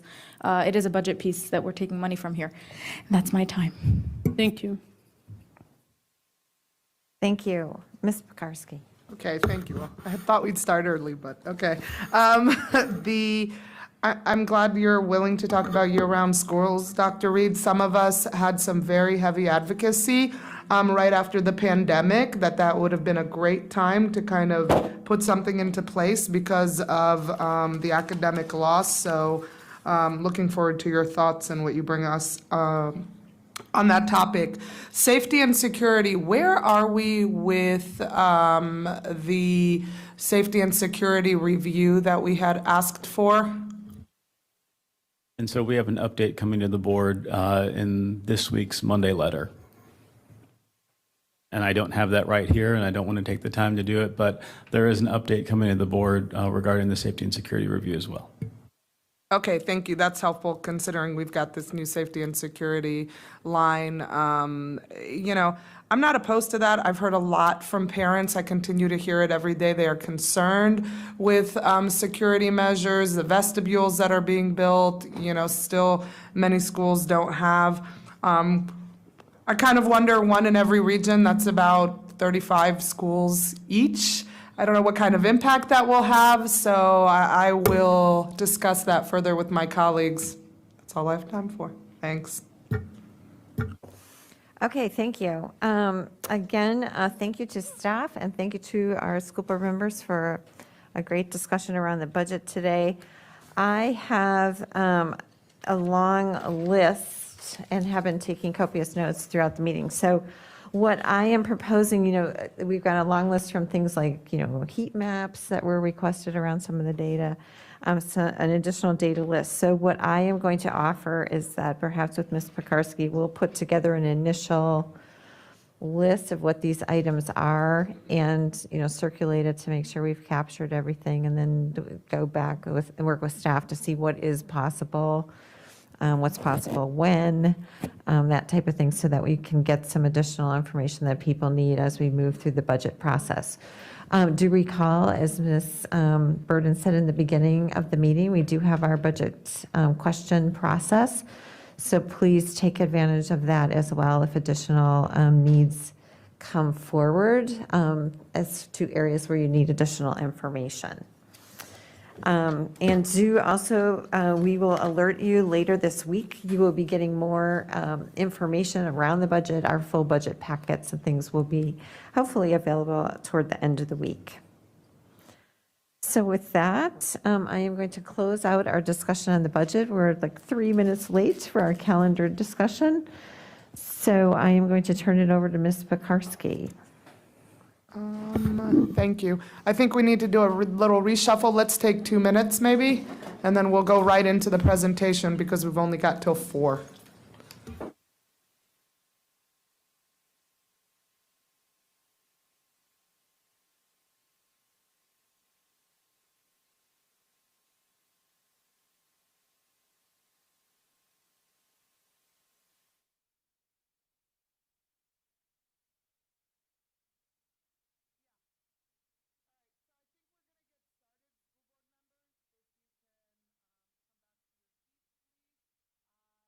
Thank you, staff. I'm not going to introduce all of you. Let's just go straight into the presentation. Okay, good. Good afternoon, everyone. We are going to begin our calendar discussion this afternoon. We've posted quite a few documents for you to review. We posted those documents before the long weekend, and so there are plenty of documents that you can review between now and the final vote in February. But we do want to take this opportunity to go through the presentation to explain to you and the community how we got to our calendar options that we've presented you. Before we begin, I do want to thank my colleagues here at the table. I feel like it's Marty and the Chiefs. If you remember Josie and the Pussycats, it's Marty and the Chiefs who were and Benny and the Jets, who were all involved in this process. It does take a village to get the calendar moved across the finish line. I also want to thank colleagues in Human Resources, in the Office of Professional Learning and Equity, and also the Office of Communication and Community Relations, who've been actively involved in this process. And then also Julie Fowler, who's been the project manager for this work. And we were just mentioning that without her efforts, we wouldn't be here today with the documents that we've placed before you. Before we start, I do want to say, as we say every year with calendar development, that there is no perfect calendar. We know that there are a variety of variables to consider as we're developing calendars. We also state that calendar development is both an art and a science, and so we take a lot of different factors into consideration as we're developing the calendar. And I don't know where the clicker has gone to. Next slide. So if we go back, oh, here we go, right here. This is the criteria that we used in developing our calendar options this year. It's important to note that there is no prioritization of the criteria as we develop calendars. And we will have an opportunity to go through all of the bulleted items on this list in a little bit more detail so that the board and the community can get a better sense of the criteria as a whole. To begin with, we focus on our state and federal law. And with that, we must have a secular reason to establish a holiday, and we must provide 180 days or 990 hours of instruction for our students.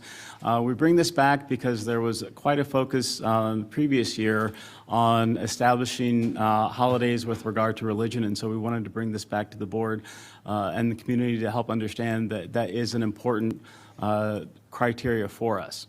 As we look at the superintendent priorities, you can see that alignment with the strategic plan goals is an important part of our work. Ensuring that we have high-quality teaching and learning experiences for our students, very important piece of our work. Adequate staffing to maintain school division operations is another superintendent priority, as well as our educators having professional development opportunities to extend and deepen their learning in support of our mission-driven work.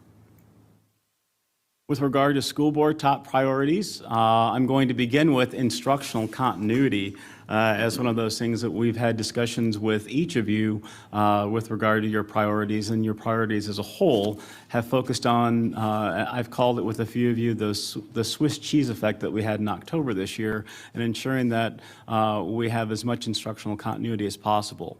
Of course, having a multi-year calendar that allows for forward planning. We've provided that to you with that multi-year approach with our options. Alignment with surrounding divisions, and we'll talk a little bit more about that as we get into the presentation, our conversations that we've had with our surrounding divisions who are in Region 4 here in Northern Virginia. Ensuring that our decisions are data-driven to ensure clarity around our decision-making, that it follows the law, and that it's respectful of religious holidays. So this slide shows what our surrounding jurisdictions are doing with regard to their calendar approaches. You'll note that all of these jurisdictions have approved their calendars for the coming school year, and you can see the standardization across jurisdictions. So I don't want to go through everything on this slide, but I do want to highlight some consistencies that we see across the board. We'll note that there are spring break consistencies with our neighboring jurisdictions. You'll note that 3 of 5 have winter break beginning on the 21st with an 8-day winter break versus a 2-week winter break, and that 3 of the 5 jurisdictions have a 180-day calendar. You'll note that Alexandria City is the outlier in Virginia with a 178-day student calendar as well as a 2-week winter break. I shared earlier that we have had a meeting with our neighboring jurisdictions with regard to calendar development, and we all share the same concerns around operations within the calendar process, and we are hopeful that we will be able to develop a Region 4 approach to calendar development. We recognize that individual communities have individual needs with regard to their calendar development processes, but if we could get to more of a regional approach, it might make this process easier for us all moving forward. With regard to our student and staff absences, we've attached the data as part of the presentation today for the board and the community to review. I do want to point out that it has been challenging for us as we reviewed the data this past year in looking for and identifying patterns with absence data. If you remember when we implemented O days in the 21-22 school year, we saw some differences in our attendance patterns. And so with the addition of those O days, we've seen variability from one year to the next in terms of the days that students and staff have taken off. We Also, I want to remind the board that we did enhance our leave options for staff. And so we've seen where staff have taken advantage of the ability to take religious leave without having that leave denied. And so with that, while we've provided that data, again, we've seen variability within that, and it did create some challenges for us. But we feel we were able to create calendars that still align to and adhere to the criteria set forth. We also surveyed our students, staff, and our community, as well as holding a community webinar. And with that, a few of the highlights from the information that's attached is that all groups preferred full student holidays for professional development days instead of early releases. That our employees had a preference for shortening the school day to accommodate extra planning time, but our families in the community preferred those clustered student holidays. And you'll note that we've clustered those student holidays at the end of our quarters on all of our versions of the calendar. No group favored extending the school year to add additional student holidays. We did talk about that to provide, or at least discuss extending that school year to provide more opportunities for professional work days within the calendar. And our employees were unwilling to shorten spring and winter breaks. Families in the community were willing to shorten the winter break by 1 day and to have school the day before Thanksgiving. And our students were willing to shorten spring break by 1 day. And so again, you can see with the input that we received from our communities, it was, as some might say, kind of all over the place. And so we had to take that information that was all over the place to create the many options that we've put before you today. We did ask some questions about happiness or satisfaction with this year's calendar, and all groups were somewhat happy with this year's calendar. Our employees and students preferred starting 2 weeks before Labor Day, where our families in the community favored starting 1 week before the holiday. That was important for us to develop options for the board to consider with both 2 week prior to Labor Day start and a 1 week start. All groups preferred a longer winter and spring break. We did provide options with shorter winter breaks as we looked at alignment with our neighboring jurisdictions. Our families preferred a fixed date for spring break, and our students and employees in the community preferred it to rotate with the timing of Easter. So again, lots of data to consider as we were developing these calendar options. And that alignment with surrounding jurisdictions was considered extremely important by employees when we think about our operational issues. If you remember last year, we decoupled our spring break from our neighboring jurisdictions and encountered operational issues where it was an all-hands-on-deck approach for our central office staff to support our schools, much the same we did at the beginning of this school year. And again, with that alignment, it was not at all important for families in the community. And again, the complete survey results are attached in the agenda item in board docs. We also engaged a calendar feedback committee. So our efforts with our Chief Experience and Engagement Officer and the Office of Communication and Community Relations helping us with those engagement efforts. You'll note that there's some consistency across the recommendations from our calendar feedback committee. And we've also attached the members, a full presentation on the information that we shared with those committees, and there's a full listing of those members who were part of this particular process. You'll note that many of our groups that we broke our larger group up into smaller groups had a focus on inclusion and recognition of different holidays and belief systems. In terms of keeping religious holidays and focusing on those different belief systems. We saw that our neighboring jurisdictions and that consistency with neighboring jurisdictions was important across this particular group. We didn't see the consistency in feedback that we saw from last year's committee, but we did note that there was some alignment with ensuring that we had instructional consistency for our students. I want to take this time now to go through the proposed calendars for the 23-24 school year. While we have included calendars in the out years, I'm not going to go through all of those calendars as we think about time. But I do want to share with the board and the community that we use the same methodology on all of our calendars. And so when I highlight that methodology with next year's calendars, how we develop the blue calendar is the same for the following 2 years: orange, green, and purple. And so we'll take an opportunity to go through those calendars. This is a bit of a comparison among our calendars as we look at the 4 versions. The first day of school is a 2-week before Labor Day start on 3 of those calendars, the green version being 1 week before Labor Day. For winter break, you've seen that we have developed a variety of approaches with a 2-week winter break and a less than 2-week break. And again, that was based on information that we received as part of our engagement processes, as well as looking at our neighboring jurisdictions. The last day of school is variable across all calendars. When you adjust numbers of days within the calendar, you will get a different end date across calendars. And then we've created 4 calendars, 3 with 180 instructional days, and 1 calendar which is a less than 180-day version, which aligns with the 990-hour requirement with 177 days. And so we're going to go through those calendars at this point.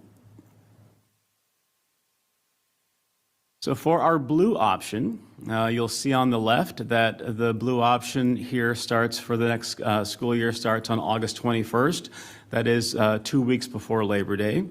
It ends on June 14th. You'll note that we have an elongated winter break that's 2 weeks plus a day, and that additional day is based on the way our holidays fall during winter break.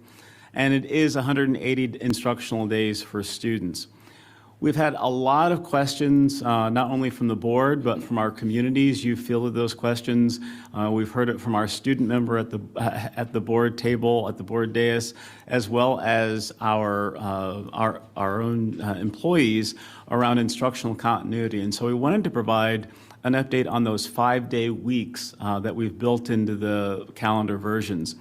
And we've a comparison there for the 22-23 school year versus the 23-24 school year. And you'll note that in the first quarter, this year we had a 4 weeks of 5-day weeks, and we've built in 6 weeks of 5-day weeks. For the second quarter, we're experiencing 5 this year and 5 next year. For the third quarter on this version, we have 7 weeks in this current year and 8 weeks in the 23-24 calendar. And for the fourth quarter, it's 7 weeks, for a total of 23 5-day weeks in this calendar and 26 5-day weeks in this blue version. This is not only important for our students as we think about instructional time, but it's important. We had lots of conversations about our transportation employees last year, ensuring that they have that continuity of instructional time during the school year. And so we feel that all of our calendars help with that instructional continuity. You'll note that with 195 days for professional or for our teaching staff, we've built in 15 professional work days within this calendar version. You'll note where we have holidays scheduled throughout, and we have included O days within this particular calendar version and in all of our versions with the holidays that are recognized and that start at sundown the night before. We've identified where those O days would begin the night before.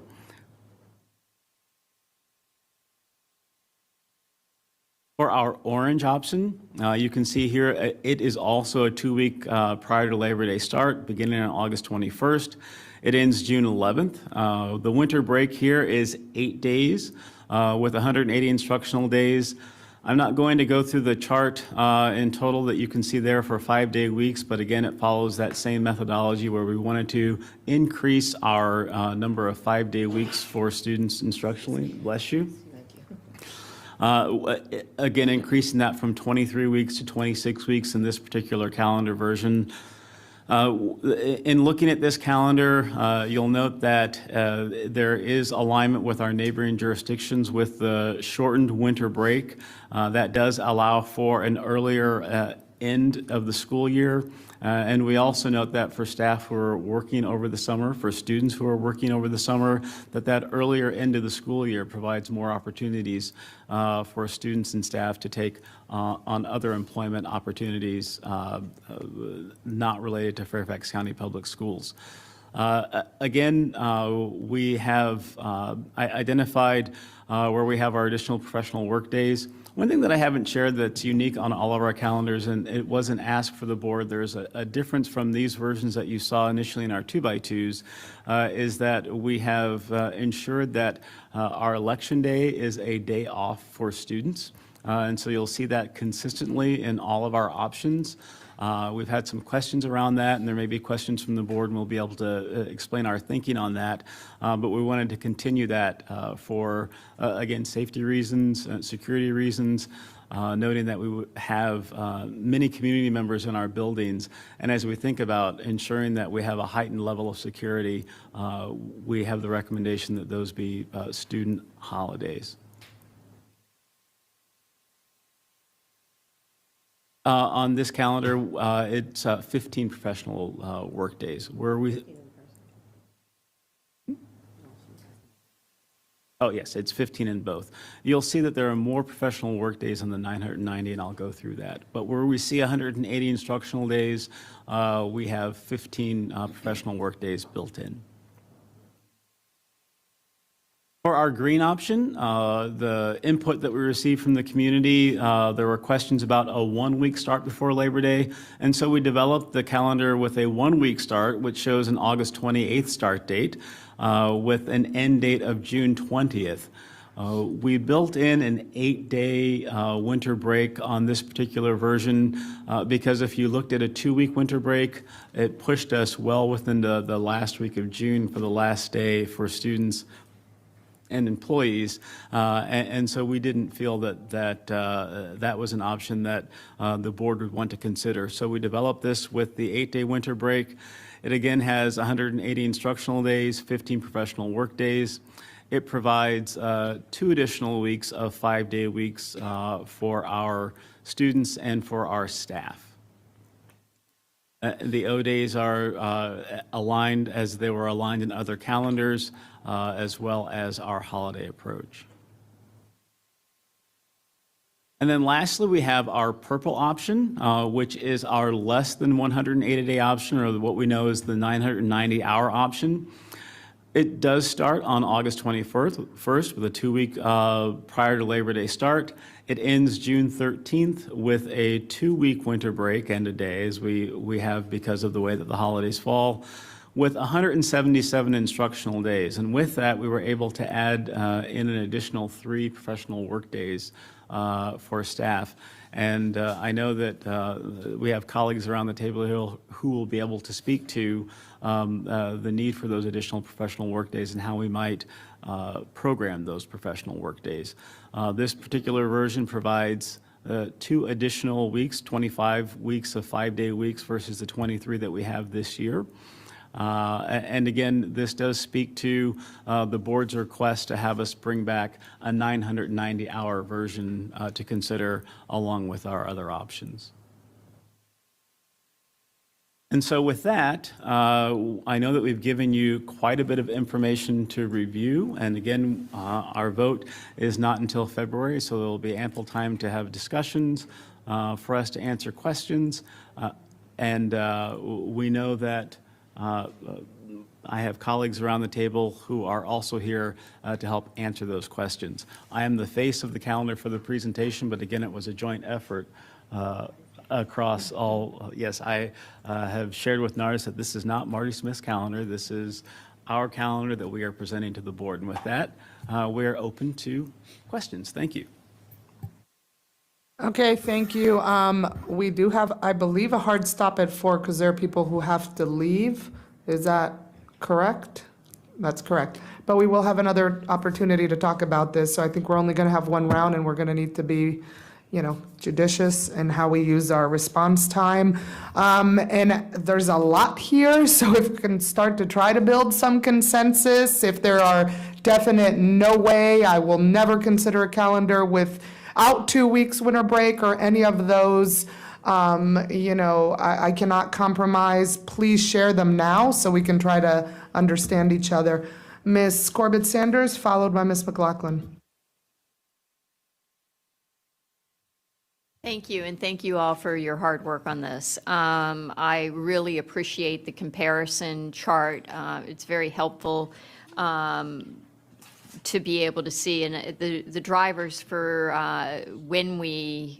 the various calendars is whether or not we start 1 week or 2 weeks, and before Labor Day, and whether or not we have 8 days or 2 weeks for winter break.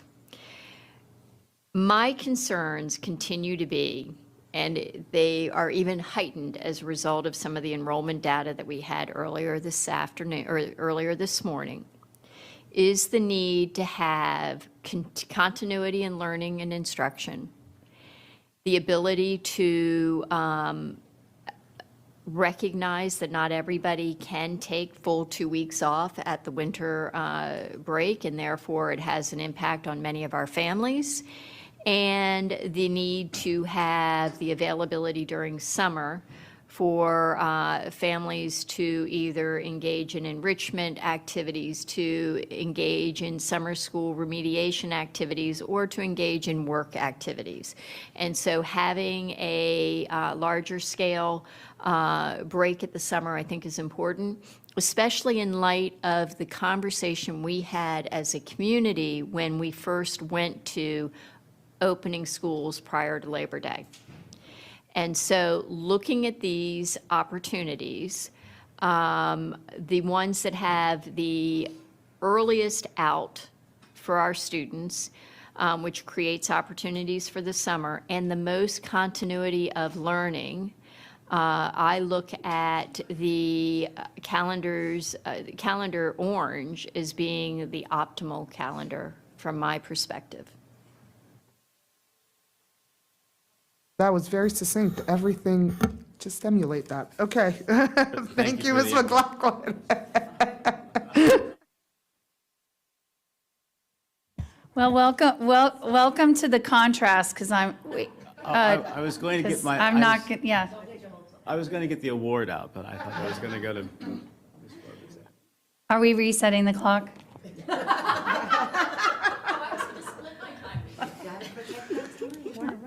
I'll be happy to take an extra minute from Ms. Corbett Sanders. Dr. Reed, a couple things I've shared with you, and I want to make sure all my colleagues understand. I continue to have very strong concerns about how we are complying with the law. And I have spoken with our division counsel, and I just want you all to know that that is going to continue to be a very important part of my deliberation on this calendar. Secondly, I want to really ask Dr. Reed if these slides can be corrected, because board members are now going to start making the same mistake. It is days in the comparison to winter break. 8 days or 10 days. When we say weeks, people are going to now think 14 days. So it's got to be apples to apples. Yes, we know it's 2 school weeks, but the bottom line is people need to understand we're talking about a delta of 2 days. So I would like those slides corrected for that, so we're all on the same page. I want to compliment your team. Number one, giving us choices to look at with our community. Number two, I do really appreciate that we've got survey data to be able to help inform where we are. I do think that while I value our community and employees liking the 8-day or the 10 days total for winter break, I am willing to have conversation about shortening winter break by 2 days, but I think that needs to require a lot of employee engagement with it. I respectfully disagree that there is no prioritization of criteria, which was stated at the beginning of this PowerPoint. There better darn well be prioritization among the criteria that was holistic, and I really want to compliment everyone for looking at all the criteria, but there absolutely has to be prioritization, and that is maximizing student learning. I would like to offer a counterpoint to my dear colleague, Ms. Corbett Sanders. We just talked about in the earlier session about summer learning loss. And so I do think we're going to have that more difficult, maybe longer analysis and conversation, that we are mindful of all employees who are less than 12 months are impacted by the longer we run a school year. And that is part of our FCPS family concern. But we also need to be talking about how that impacts student learning loss. And I want you all to know my number one thing is how do we minimize the impact on our working families? When we compare work days, or we can have our professional and staff work days align with religious observances, that minimizes the time that working parents have to take off of work. And it also then allows for our employees who want those religious observances and the families and students to have that. So I've run out of time, that's why I wanted the extra minute. But I think there's a lot more here that needs to be discussed. Thank you, Ms. McLaughlin. I don't know if anybody has anything to. Okay. Ms. Somesh, followed by Dr. Anderson. Oh, I'm sorry. Your thing was up. Okay, Dr. Anderson. It was up. Similarly, I had questions about the criteria not being prioritized because there's always a driver. And so I would like to have some sort of information from Dr. Reed in terms of how did that criteria come to weave itself into the options that we received? There's no way that they're equal. You can't make decisions that way. All right, will do. I think Dr. Anderson would like. Oh, she wants an now. answer now. Now, yes. Yes, ma'am. Okay. Sorry Waiting with about bated that. breath here. All right, sorry about that. I apologize. The calendar Go to decision that making. page too, please. I'm sorry? No, I was asking for the presentation to go to that page.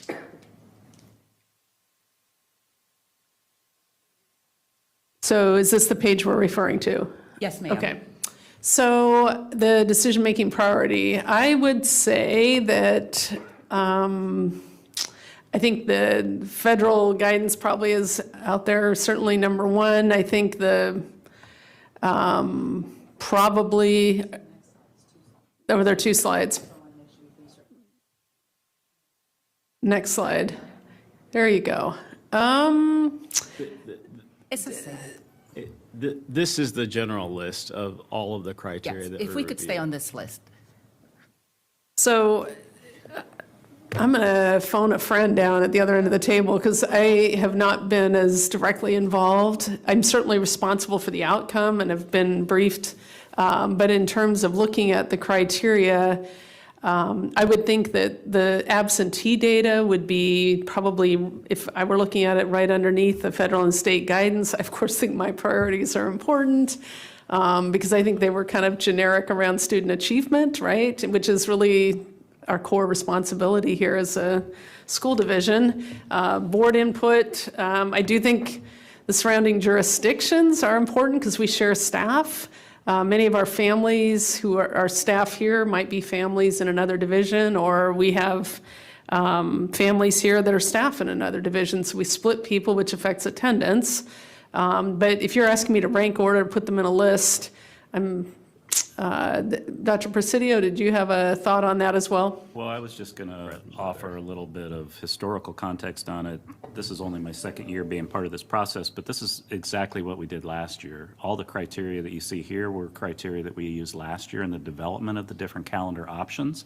And then it was really the board's discussion to determine, which of these criteria might we need to weight more than other criteria in terms of adopting a calendar and coming to consensus. So as Dr. Reed said, all of these are important, and we try to take them all into consideration as we develop those different options. Of course, instructional continuity is always incredibly important in where we started, as well as stakeholder feedback, and I won't go through the entire list, but it was really trying to look at it holistically. I don't want to waste my entire 3 minutes on this question, but I feel like this is exactly where I was last year when you offered the criteria and I asked, how did you utilize them to create this? If calendar orange has, the criteria, just, maybe superintendent's first, staff second, et cetera, list that. If criteria blue had this other, relisting of the criteria, list that. Because for me, that is important. Because now we're engaging in a conversation about maybe shortening the winter breaks when the survey data shows that's important to our families and our students. So that is not part of this criteria, that's higher. On that calendar in which we are proposing 8 days instead of 10, then obviously the feedback is lower. I just want us to capture that information because I think there's a real problem here that I just cannot let go of, but I'm going to because I have other things to talk about. Professional development, 15 days across at least the first 3 calendars that you talked about. I would love to have a little bit of a breakout in terms of what do those 15 days entail. Is it conferences? Is it report cards? Is it individual staff work time? Is it I'm going to complete the 33 hours of stuff that I need to do on my PDE? Is it conferences? Is it the school initiative? What does that entail? I would love to respond to that question. I would for love you, to hear that. Dr. Anderson. So in the past 2 years, there's been 15 professional work days. 8 of those days are teacher work days, so they're directed by teachers. Principals can't touch the teachers during that time, it's their time. 4 of those days are school administration day, with half of the day learning provided by administrators in the school, and then half the day goes to teachers. And then 3 days are central office directed staff development for the entire county. Okay, so the 3 days that are directed by, centrally will be those days where we're pushing out those major initiatives on reading and math for next year? And so the schools, they'll have 2 days to do school initiatives throughout the year, They have 4 days. but 4 half days. Yes. Half belongs to the teachers. Yes. So 2 days to do all of the things we're in. Former principal, I have to just kind of throw my hat into the ring on this. It is insufficient. And I think we're doing a real disservice to our schools by saying they can really do all of the things that they need to do in 2 days, given the weight of what we're asking them to advance. And the fact that we have some schools that continuously have to bring teachers up to step 1 because such high turnovers take place in those Title I schools. So I'd really like for that to be looked at. I missed the opportunity to kind of offer my commendations. I'm very excited about the 3-year outlook. I think that's great because people want to plan, and I really like the focus on the 180 days. I want to share that because while we could count the hours, I know what a school day looks like. By the time it's 2, 3 o'clock, kids are done, staff is done. Just because we have the time on the books does not making it optimal learning opportunities. So I really want to stress that I myself prefer a 180-day calendar, the more condensed possible, those that give weight to what our community, our parents have outlined in the surveys, as well as will allow our employees who are not 12-month employees to explore other options for employment, because whether or not it's our responsibility, it's just where they are. Thank you. Mr. Frisch? Thank you. Couple things. I'll try to keep this succinct. I'm only going to vote for a calendar that has 3 years. I'm not going to support some, effort to land something for next year and maybe the year after, only to be back in this process in short order. So whatever calendar I end up supporting, I will be supporting for 3 years, and I hope my colleagues will do the same. That will give us some distance from this conversation to gather perspective from the community, and it enables us to pause future discussions for like a year and a half before the superintendent goes back into the community to begin conversations around what I hope will be the following 3-year calendar. So that's my first must. I've been looking at these different options with hopes that we would find balance between maximizing the number of 5-day school weeks, maintaining regional alignment around holidays and breaks, and then the squeeze that most families seem to want, which is almost impossible, later start times and earlier end times. And so that kind of matrix kind of eliminates the blue and green options for me. And I'm left with orange and purple. And looking at the things that I think are most important, orange has slightly more 5-day weeks. They both have the same start times. Orange has a slightly earlier end time. And as for the discussion around winter break, I don't think families necessarily think about break in terms of weekdays, just for the record. We may think of it as like a break from school, but they think of it as the break is the weekends too. So this is a choice between 12 days in the orange calendar, which is 2 days shy of 2 weeks, or 17 and 16 days in the purple calendar, which is more than 2 weeks. I'll see how the conversations continue, but right now I'm drawn to the orange calendar because it does the best job of balancing the number of 5-day school weeks, the start time being where it is, quickening the end time so that we can get to summer enrichment opportunities, and it provides an ample break and holidays that are aligned with regional other school systems within the region, which I've heard significant praise for our operational choice that we made last year with the calendar. So I'll leave it at that. Thank you. Thank you, Mr. Frisch.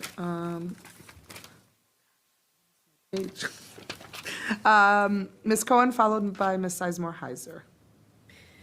Thank you. I've been trying to keep a tally from both Facebook and my emails of where people are so far. And just for my colleagues' edification,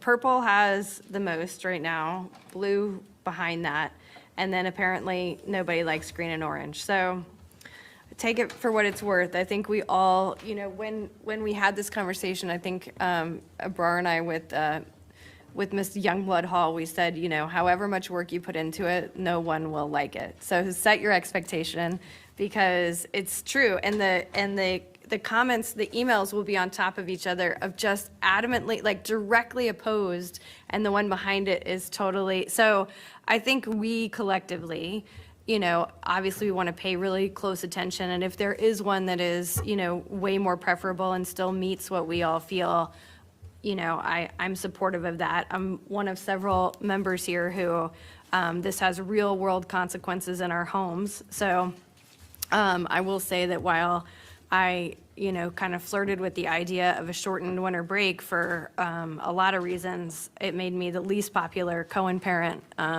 in our household.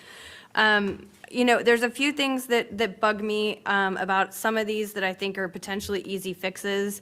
The Passover one has not made any sense. We flagged this last year for Scott as well. The last day of Passover in this country is nothing, but the first 2 nights are way more important than recognizing like the nights of Hanukkah. So the first and second nights are Seders. You're required to do these. And so I don't understand the O-Day. And since we're not doing anything with it, like that is fine. But I think those should be moved to the first and second nights as the evening O's. It doesn't need to be during the day, but the evening O's. The last day is nothing, and at least in this country, it's nothing. The election day was a non-starter in our group, both that I was in, and so I really appreciate you guys going back and adding that. There's a few things that I've really questioned. We pushed really hard. I think it was Ms. Corbett Sanders and I who made the motion to get Veterans Day as a day off. And I will tell you, honestly, the feedback that I've gotten has not been great on Veterans Day being off. So I'm throwing this back out to you of that, potentially that gives us, especially if purple winds up being something that we consider, it gets us closer to that 180. And it winds up being kind of a mishmash because of election day being that week. It would give us a much fuller week. The other question I have, there's a few, like in October where we have 3 professional work days. Again, if we're trying to eke out a 180 day with a purple type calendar, oh, son of a biscuit. All right. May It's I okay. please have a go back? If we have time.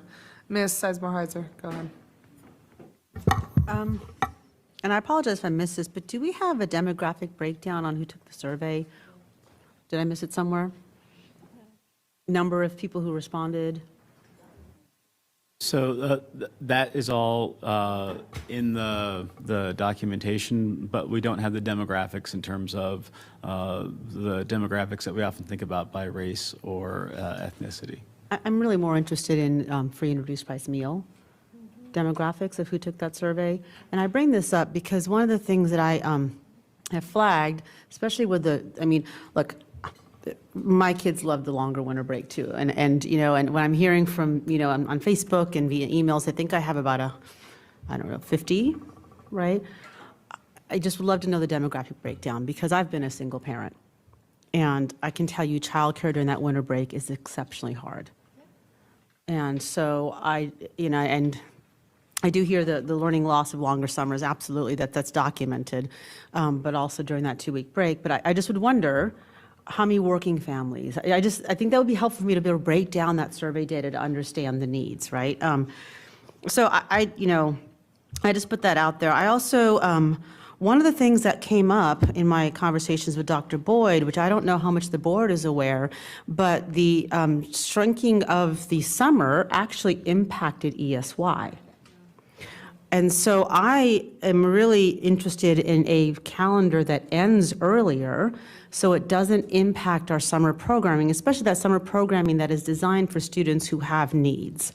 Dr. Reed can tell you the number of hours I spent talking about ESY and the impact that the shortened summer has had that none of us, I think, were aware of when we voted for the calendar previously, because I don't recall it being flagged, and I apologize if I missed it. So, I hear anecdotally from a lot of students that they're working over the summer now. College is expensive, and the costs are going up, and given the cost of inflation, a lot of students want to work. So again, that to me goes to, and plus our bus drivers, we talked a lot about that, and other staff who may want to have summer jobs. I think it's really important to have a school year that ends earlier. And I do wonder about the survey results in winter break in terms of who responded. So to me, the number one is, of course, the continuity of learning and the instructional days. I think that's very important. They all seem fairly balanced in that aspect. But ending on June 11th and having that shorter winter break, I think, is very important for, we have 60,000 free and reduced price meal students. Many of them may have 2-income families. If you're working hourly jobs and you have to stay home and take care of your child, that's childcare needs. So I just think, and that particular time of year is very difficult. And I think the shorter summer for access, there's many enrichment programs that we don't run that start much earlier because so many other school systems get out earlier that I think students miss out for the enrichment that families can afford to send to. But then summer programming, I think, we can't have ESY shortened because of how we do our summer calendar. At least we need to have that conversation. So saying all that, I'm leaning towards orange because it's the one that ends the earliest, has that shorter winter break and 180 instructional days. So that's where I'm at. I'm totally open to conversations. My time is up. Thank you. Okay, I see Ms. Somesh and then no other. Okay. You can be next, Ms. Barron.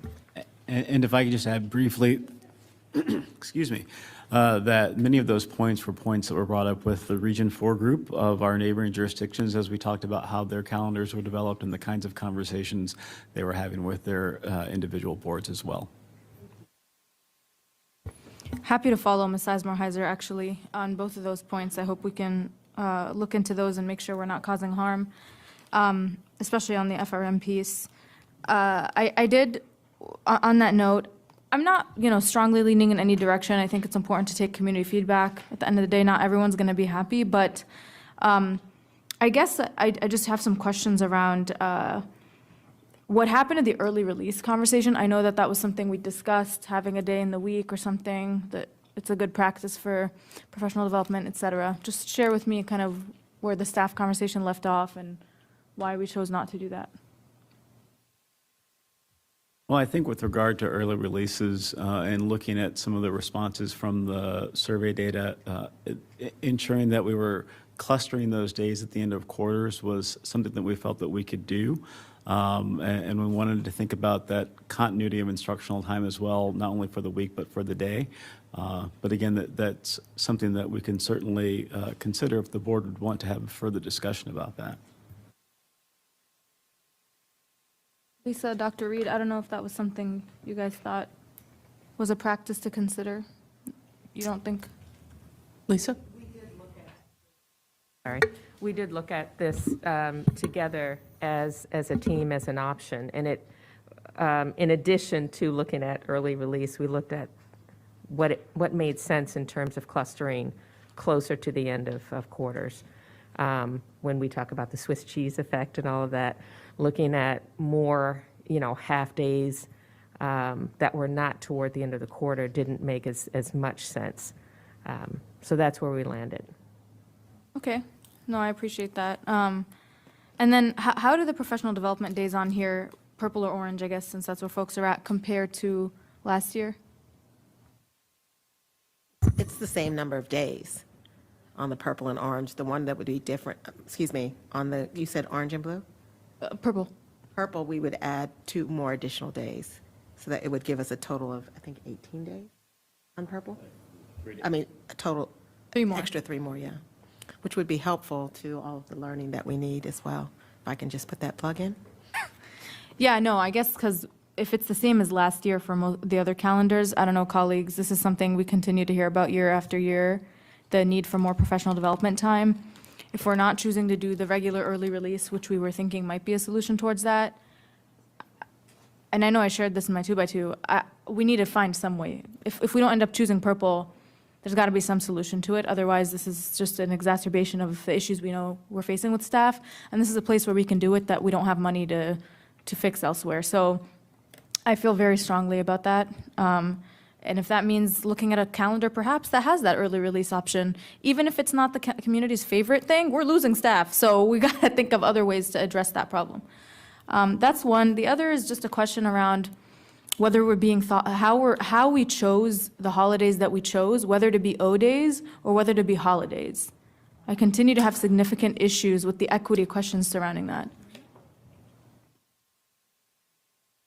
So, and again, that goes back to of looking at a variety of factors. And so when we look at neighboring jurisdictions, when we look at dates that were already in the calendar, those are pieces that we strongly considered.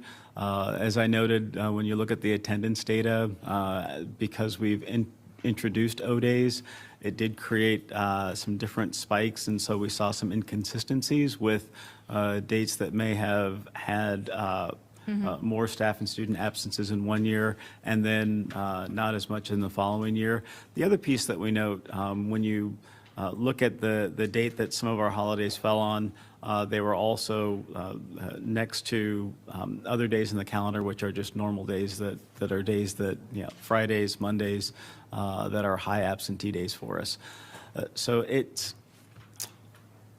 there is no if-then machine that we put everything in because it's very difficult to do that.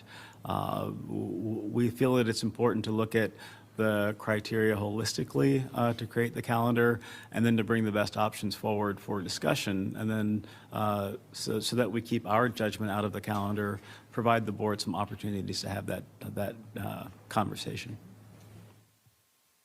So then I guess why did we choose the ones we chose? So when you look at neighboring jurisdictions and the dates that we looked at with neighboring jurisdictions, when we think about operational issues that we talked about and discussed across the board with neighboring jurisdictions, and when you look at the holidays that we've begun recognizing, I think that it's a question of looking at other jurisdictions, and not to call it other jurisdictions, but we had one jurisdiction, Falls Church City, which was the only jurisdiction that pulled back on the holidays that they provided within their current calendar.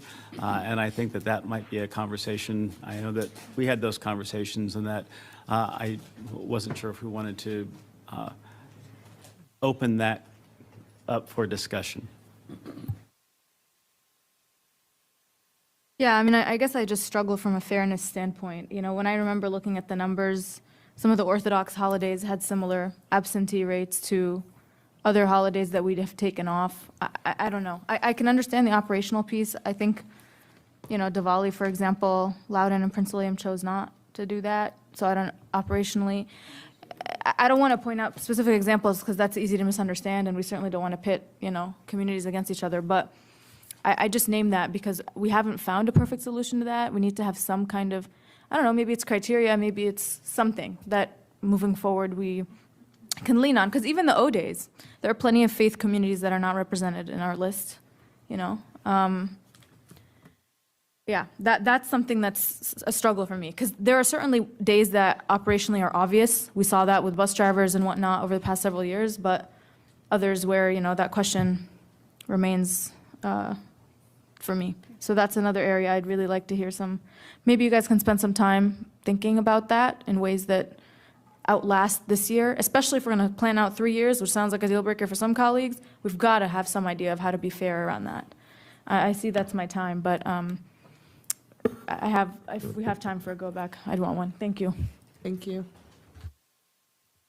Well, I think this is a really much improved product from what I've seen in the past, so thank you, and I hope the process was also a little bit better. That was the board's intention. I think having the comparison charts is really helpful for making the informed decisions, and, you know, I see that there's quantitative data and there's qualitative data, so totally art and science, as you said, Mr. Smith. For me, my priorities are that 5-day instructional week. It was a very difficult fall for too many families and staff and students, so especially in the first quarter where routines are being set. I also think alignment with surrounding jurisdictions is really important, both for our staffing and for childcare needs. When you have staff who have children in Loudoun or vice versa, I do think that that's something to communicate. I'm not sure that much of the public is aware that so many of our staff live outside of Fairfax, and why it is so important to look around. So I think that's an opportunity to inform people about that.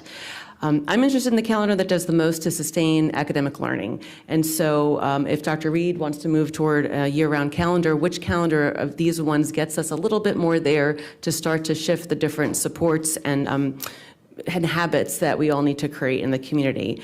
And I also would love to adopt a 3-year calendar. It cannot just be 1 year, because I think people will really be upset at that. We need to have the planning. So I have 2 questions. One is, can someone please verify about Labor Day weekend?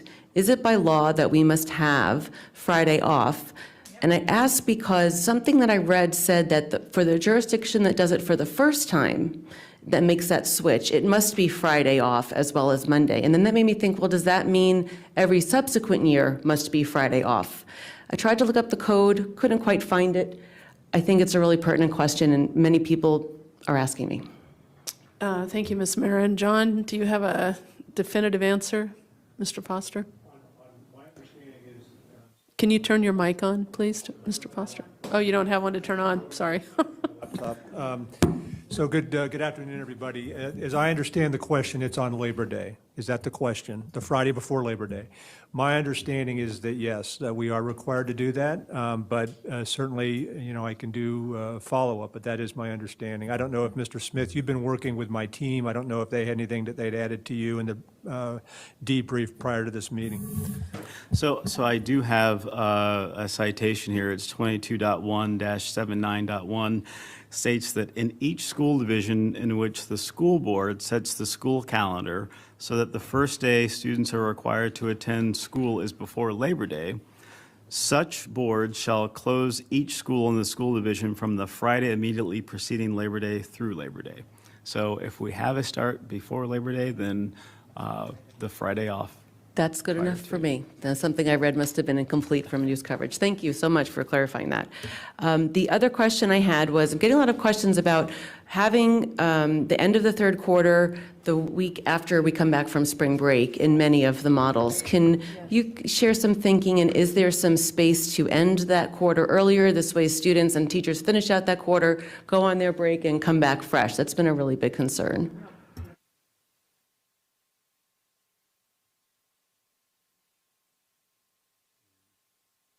I guess my question is, why was it set up like that? Was that something to try and even out the quarters, or, but now with that feedback, it seems like maybe that's not, So I've needs to been be more working- art than science. I've been working with calendar development now for, since 2014. And one of the things that we looked at prior to many enhancements that we put in place was ensuring that alignment among quarters. And so we wouldn't want, and we've had calendars in the past where we had 53-day quarter and a 30-day or 38-day quarter, and it just doesn't work instructionally. And so keeping instruction at the forefront, we know that having a break there for this particular calendar coming up may be an issue, but in subsequent calendars, it perhaps may not be an issue. And so it's really thinking about the methodology, and one of those criteria would be ensuring that we have that continuity among our quarters as well. Well, thank you. And I do see in the draft calendars that really great summary at the bottom right corner of each. I just wonder if it could be reviewed a little bit more, because they all seem like they're between 5, 6, 7, 8. And if there is wiggle room to make one 7 and 8, it just seems like mentally it would be a lot better than going on a break and knowing you have to come back and finish your quarter. So I see a lot of heads nodding, so I'd love if perhaps next session we could come back with more thought about if that's a possibility to change and if the math really, is disadvantageous or not. So 3 quick things I'll share is, speaking about camps and childcare, again, if we're going to move to a more of a year-round calendar eventually, the more that we can be in tandem with surrounding areas is better.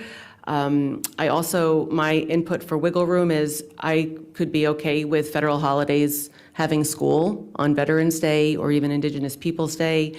The first 2 weeks of school could be shorter to give, especially the little ones, a little time to settle in and have more time for a PD. And the last thing I'll say is, I don't love the end of the quarter on Halloween. Parents were not thrilled about that. The kids are pretty excited to get all that candy. But if we do it, we need to advocate and tell people that it's because of teacher work days, not because we're going out trick-or-treating. Thank you. I like that. Ms. Tolan? Yeah, I did get an earful about that from my high school kids this year. Why did we have that? They wanted the day off after Halloween, not, before, anyway, or on Halloween. So a consideration.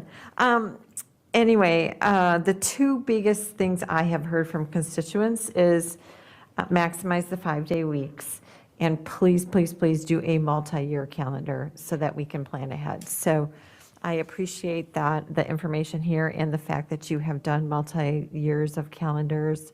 I think that's a great move in the right direction. My number one thing I've mentioned over and over during our staff discussions is maximizing academic opportunities. So I think that goes with the 5-day weeks, but I also see how professional development and time for our teachers to be prepared for the classroom also maximizes our academic opportunities. So planning time, is something that people have also brought up, and that doesn't necessarily fit in the calendar. It's part of our scheduling and, budget questions as well. It all kind of fits together. I also, talked a bit in our, in discussions with staff around the summer programming and how can we have a calendar that maximizes our time for summer programming. So kind of looking at all of that and looking at the different options, I kind of come out looking at orange and purple. And really the only differences between those 2 are, the orange, of course, has the slightly shortened winter break, and purple has the, at least 10 days of, school days on the winter break. But then what happens is 2 more days get added to the summer. So it's really obvious where those days are coming from. But then the difference between the 180 days and 177 days is really those 3 days for teacher professional development. So I understand the importance for that, but there's also 1 less 5-day week. So, it's all, a balance. So just, I would lean toward either 1 of those 2 calendars for those reasons. think everybody's had a turn. I'll take mine. I've been trying to read through all the different. Stella, Oh, I I'm have sorry, your hand up. Tammy, I didn't see your hand. Please go ahead. That's okay. You can go if you want. It's fine. I just wanted to let you know. Go. Go ahead. You started. Go ahead. Okay. Very briefly, look, I'm still listening. I think, all the things, I think we're all being very thoughtful about this, and I appreciate that. I appreciate staff's work on coming back to us with the hours after we said, can we look at that? And so I think that's important.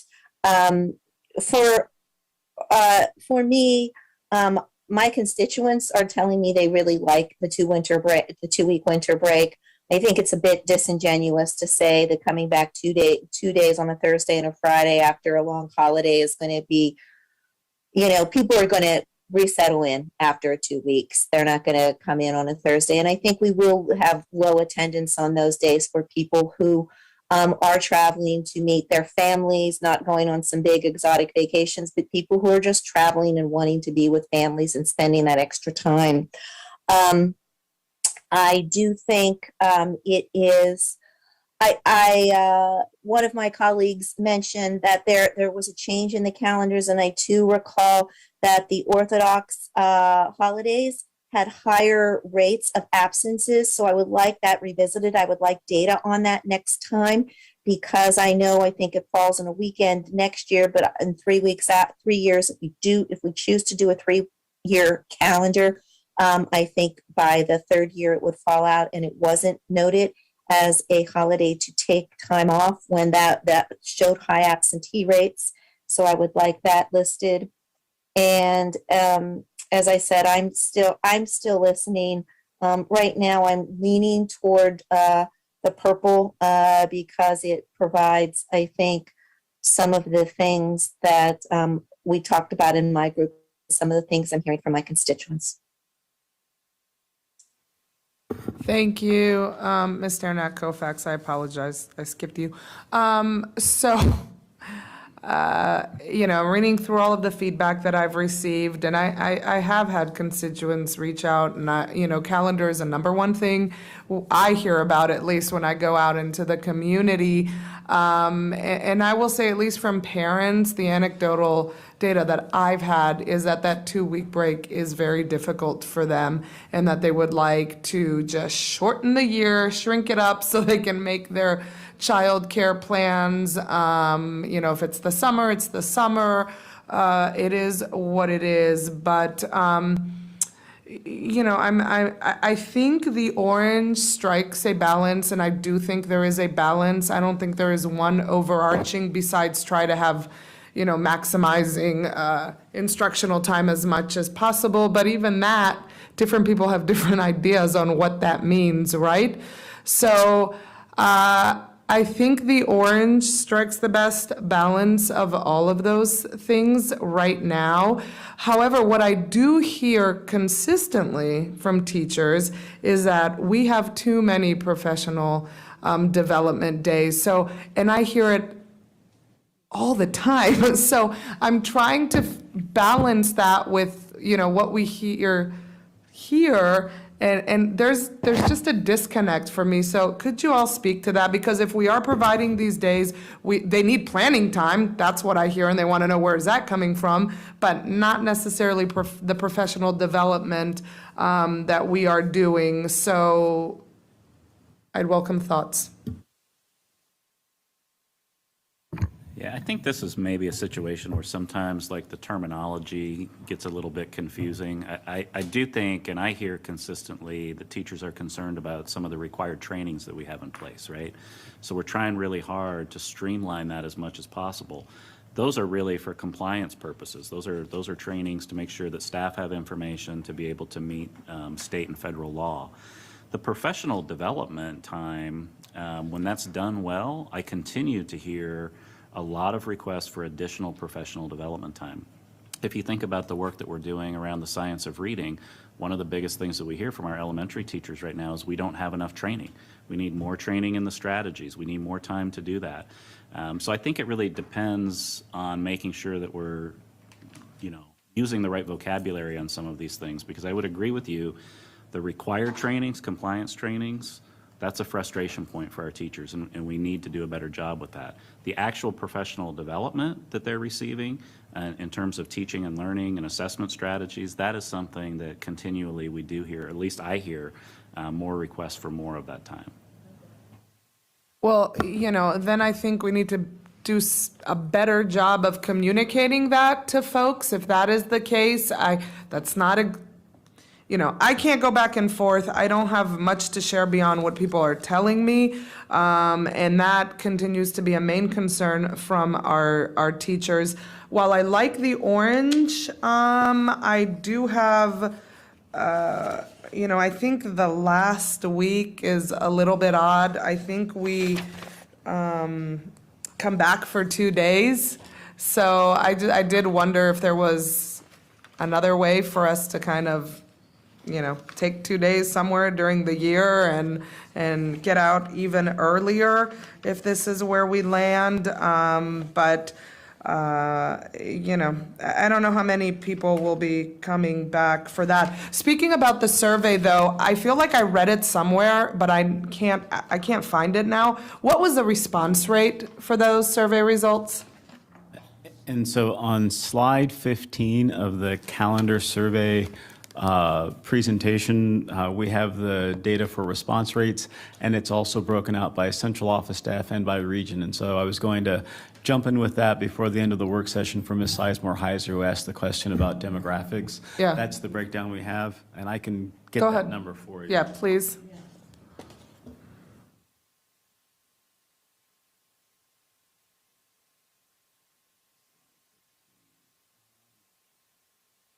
The employee response rate, let's see, I'm looking at this year. Employee response rate was 48% was the employee response rate this year. And that's based on 18,000 responses of 38,000 responses. For our family response rate, the number of responses was 38,000 families out of 183,000 families, which is a 21% response rate. And for our students, it was a 25% response rate. We had 21,000 responses out of 86,873. Yeah, that's great. So point being, I mean, this is a data point. It's neat to look at, but it's not exactly definitive, which is why I think we hear different things. However, being what it is right now with, and my clock's not going, so I want to be fair. We want to make sure that we are also considering the needs of our teachers and aligning with the other districts. So I appreciate that because that was a big burden. And I am now done, but I have a lot more. And with that, there seems to be some consensus, I think, around the table starting to take form. We don't have time for go-backs. Well, we could do, are people willing to stay past 4? Just raise your hands if you are able to do that. 1, 2, 3, so no, 4, 5. Me 6. We don't have enough people, but we do have another scheduled work session, correct? Do, yes, but it's scheduled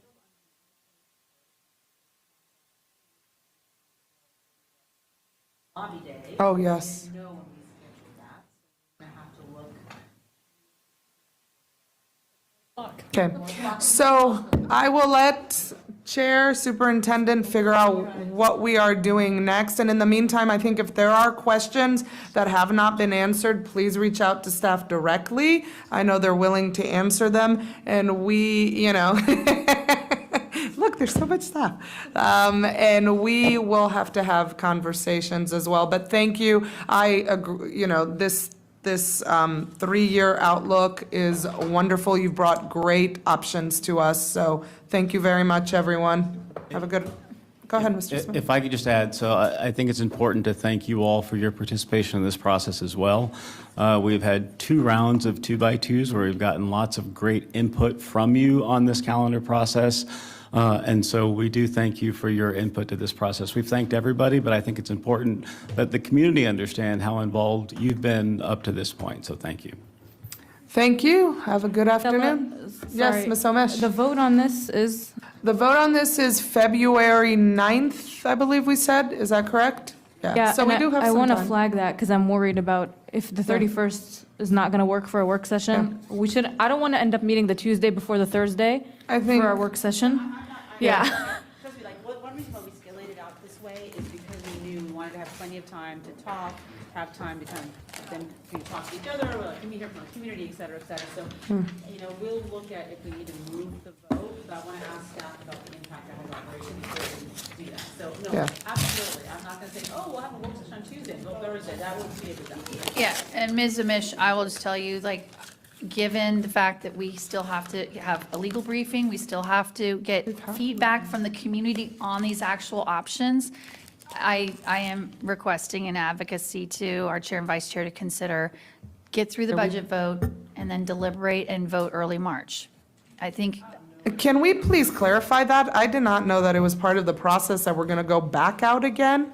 No. Wait a minute. That was always that they would draft these options, and just like every other jurisdiction, you have a calendar committee, but you don't have the public that sees our options. That's why we asked to have these multiple options, so the public would say to us, we like option purple, blue, green, orange. There was no other reason to do this just for the board. We talked about it a year ago to do it this way. That was not my understanding, but I'm going to leave that as well to the chair and the superintendent to work out because it is out of my lane. So, yes, Ms. Perrin. Yeah, I've been very vocal that I absolutely do not support delaying this 1 minute more. The calendar, the schedule has been set. I know I've been sharing it for weeks, if not months, that February 9th is the date. So that is what has been widely published for some time now. Thank you. Yes.